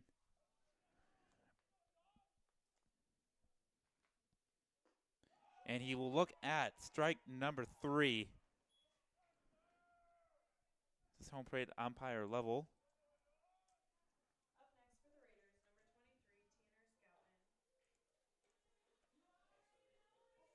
And that'll bring up Tanner Scouten. He is 0 for 1. It was hit by a pitch his last time up. That one's inside as well for ball 1 to begin the at-bat. He was hit by a pitch back in the 4th inning.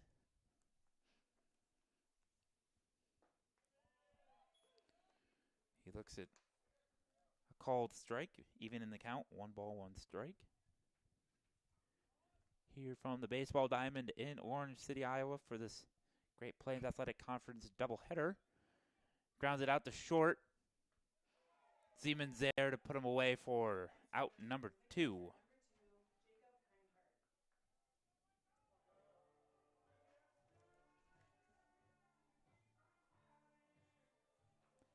And that'll bring up Jacob Kindhart, the catcher for the Raiders. The left-handed hitting catcher is 1 for 1 with an RBI double back in the 4th, and he walked his first plate appearance back in the 3rd. He will look at a first pitch out for ball 1. It was only his second double and his second RBI of the season for the catcher. That one's in the turf, ball 2. 2 balls, no strikes to count.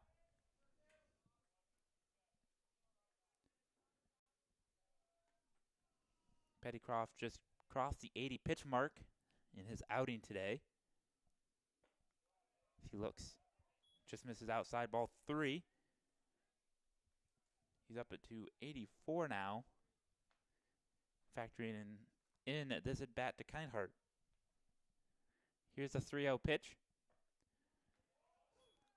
Catches the upper part of the zone for strike 1. 3 balls, 1 strike. Kindhart settling back into the box here. And the pitch.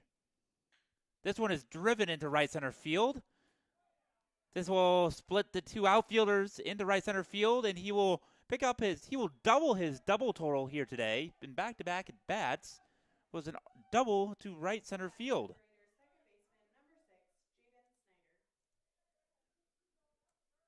And I'll put him at the second as Cavalier will come out to run for him. And then I'll bring up Jaden Snyder with 2 outs. Back-to-back doubles for Kindheart. Kindheart is the junior catcher, economics and finance major from Shawnee, Kansas. Attended St. James Academy. And here is the first pitch to Jaden Snyder, and he hits this one out to shortstop. Misplayed there by Zeman. It was hit a little hard, but playable. It'll go down as an E6, and the runners will be on the corner.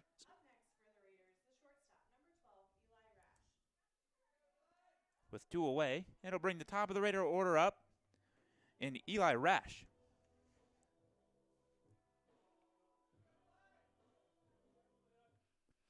Rash is 1 for 2 with an RBI single and a walk so far today. Prime opportunity to drive in another run here. It's 2 away here in the home half of the 6th as he looks at the first pitch strike from Pettykoff.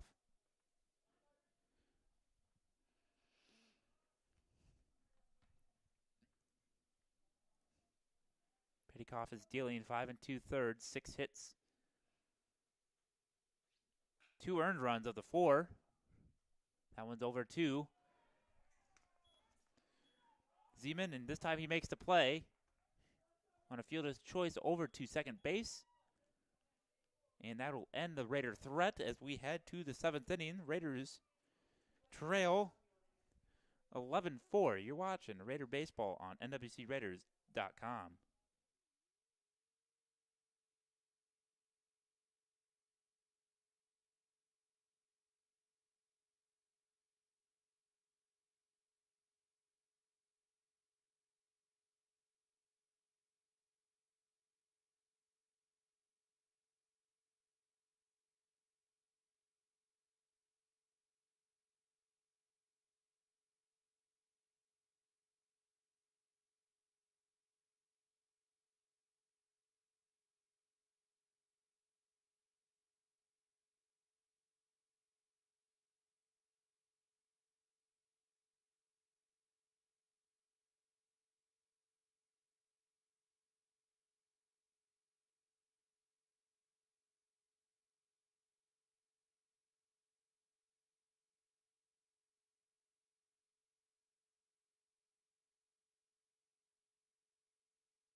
Cameron Quigley will lead off the top of the 7th inning for the Tigers. He's had himself a day. He's 2 for 3 with a double, a walk. And he looks at a first pitch down and in from Colton Corver to begin the 7th inning. 11-4 Tiger lead. Thanks in part to 7 runs in the first 2 innings. And a second pitch in there on the outside corner for strike 1. And the 1-1 pitch from Corver in the windup. He fouls that one off for strike 2.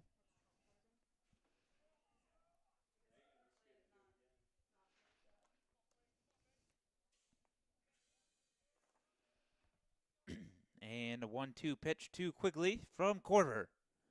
Breaking ball down low for ball 2. Evens the count. 2 balls, 2 strikes to the leadoff hitter in the 7th inning.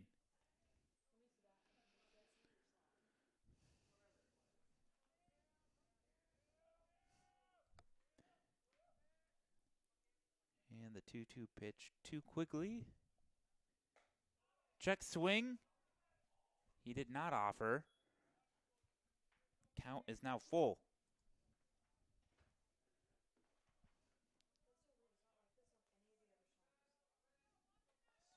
And here's the payoff pitch to Quigley. Up in his zone. Popped up.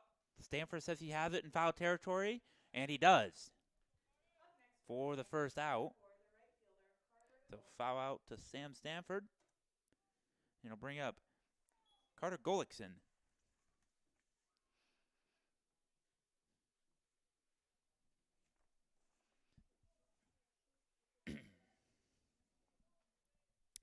Golickson,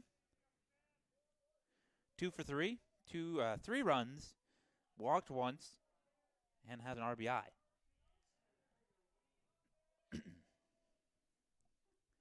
And the first pitch is fouled off straight back for strike 1.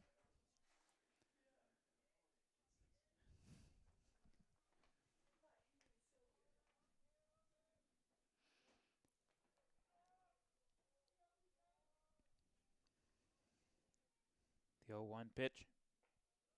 Down low, ball 1. Scooter's Coffee is a proud sponsor of Red Raider Athletics. Amazing people, amazing drinks, amazingly fast. As here's the 1-1 pitch from Corver is fouled off down the first base line for strike 2.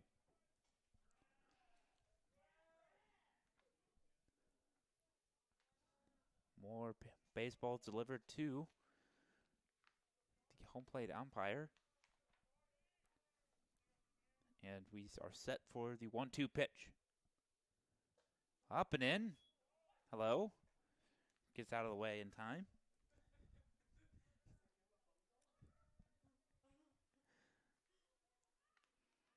If his heart wasn't racing, it is now. Here's the 2-2.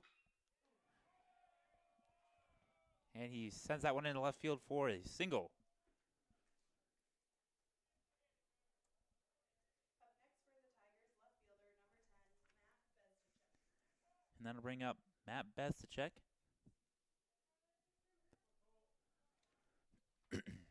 Bezicek on the day. 2 for 3. RBI single back in the second. Runs scored that inning as well. And his last time up, he was hit by a pitch. And here's the opening pitch from Corver. A breaking ball in there for strike 1. Raider fans, help support Red Raider Athletics by joining the Raider Athletics Association. It's the team behind the team that supports our 530 student athletes. Go to nwciowa.edu/join-RAA to join today. And there's strike 2 on the outer half. Corver up 0-2 now on Bezicek, the 3-hole hitter. The left fielder for Dakota Wesleyan. Runner on first, 1 away. Ground ball potentially gets the Raiders out of this inning. And there's the 0-2 fouled off.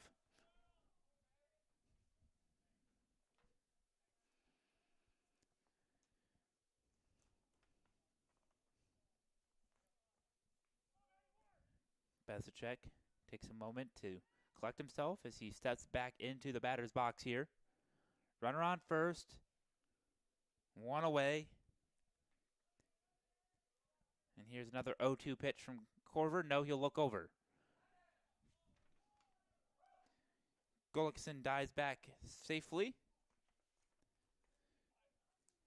Nothing was on.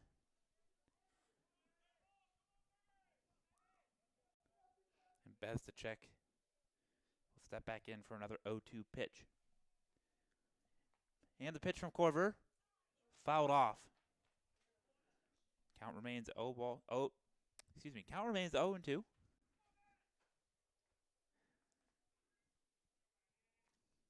And on deck for Dakota Wesleyan is the catcher, Wyatt Hunt.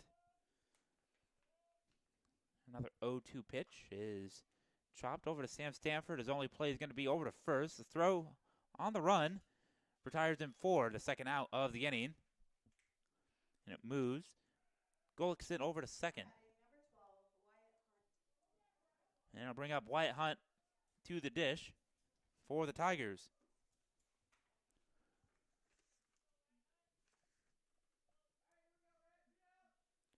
And Hunt has got 3 RBIs on the day, hit by a pitch his last time up, and has a run scored. 11-4 Tiger lead. Runner on second base was 2 away here in the 7th. So we're going to miss a big swing to start the at-bat for Hunt to no avail. Ball was in the turf.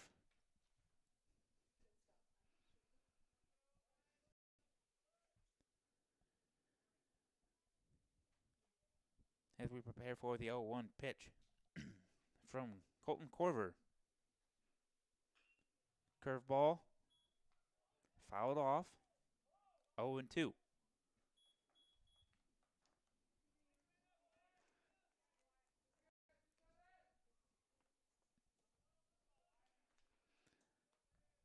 Corver working from the stretch with a runner on second base. The runner is Golickson, who reached on a single. And here's the 0-2. Flied out to center. Shallow right, but ball is going to be dropped by Jaden Snyder. And since there was 2 outs, Golickson was on the run, and he will come around to score. Now batting the third baseman, number 1, Luke LeMay.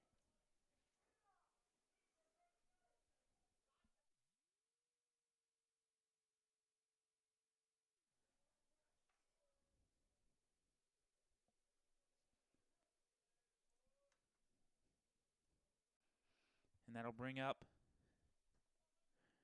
Luke LeMay, the third baseman.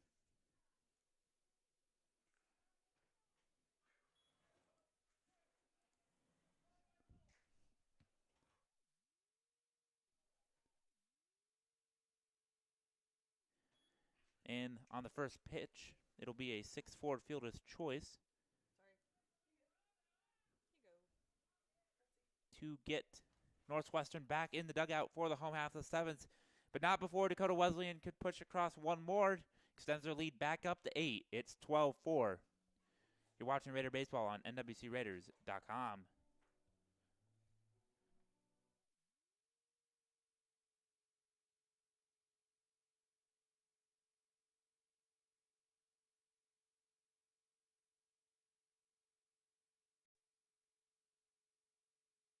Members of the Raider Athletics Association support Northwestern student athletes through gifts that fund scholarships and facility improvements. When you join the team behind the team, you're helping our student athletes continue to stand out. Join today. Go Raiders!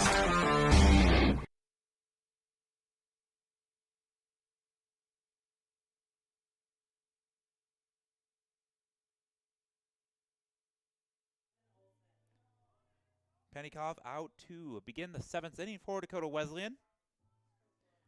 And he will face Evan Olson, the designated hitter for Northwestern, to begin the home half of the 7th. Pennycoff has gone 6 full, allowed just 6 hits, 4 runs, 2 of them earned, 2 walks, and 3 strikeouts.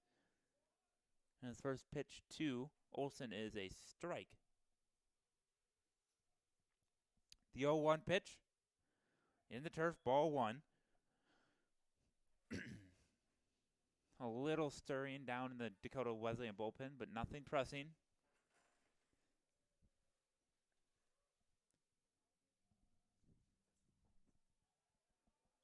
And Olson will look at ball 2. 2 straight balls to the Raider designated hitter. He's 0 for 3 on the day. So he looks at strike 2. 2 balls, 2 strikes.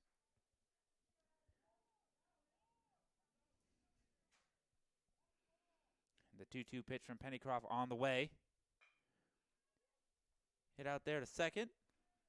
Christensen takes care of business over to Wilcoxon for the first out of the inning.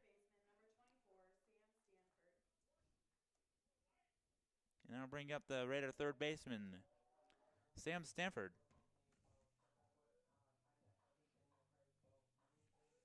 He's also 0 for 3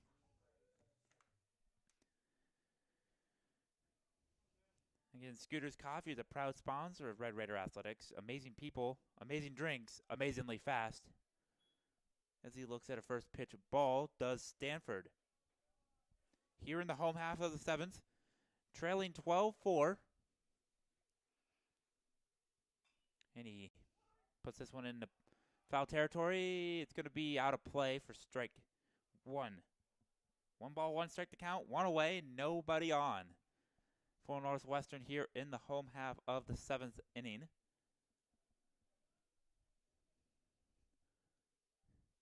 This is the bottom of the 6 o'clock hour here in Orange City. This one's grounded out to Zeman at the short. Throw across gets him for the second out. Up next for the Raiders, number 25, Mo Watson. And that'll bring up Mo Watson, who is 1 for 3, was a single back in the 2nd inning. This fourth time facing Pennycroft, excuse me. Looks at a first pitch ball.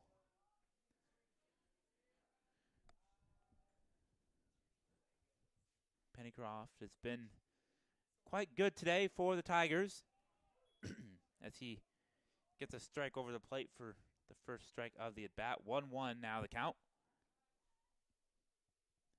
And the 1-1 offering. Swung on and a miss for strike 2.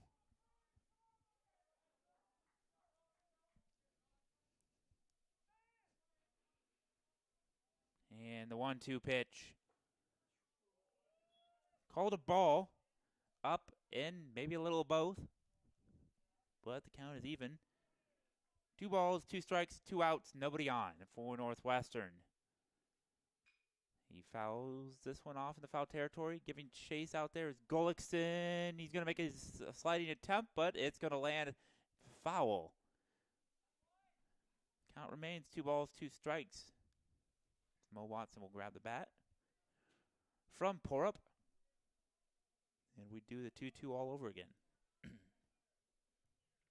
That's a nice attempt out there by Gullickson to go into a basket slide, but just could not come up with it.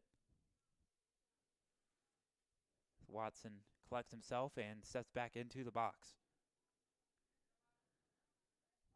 2 balls, 2 strikes. And the pitch.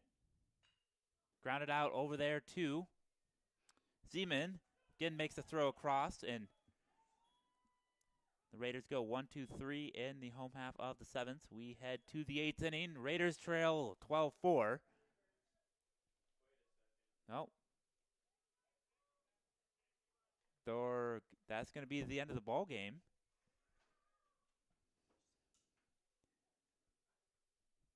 I guess I misunderstood the run rule. I thought it was 10 after 7, but Dakota Wesleyan's out there shaking hands with apparently the two teams are going to pull away with the split here. I mean,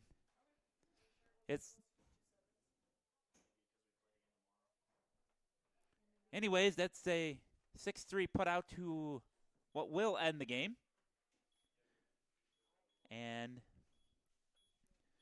we'd like to thank you for tuning in to today's ball game. The two teams will meet again tomorrow in Mitchell, South Dakota to wrap up the 4-game set here on this Easter weekend. We wish you a happy Easter weekend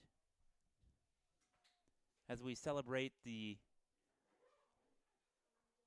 holiday of Christ's resurrection here at Northwestern College.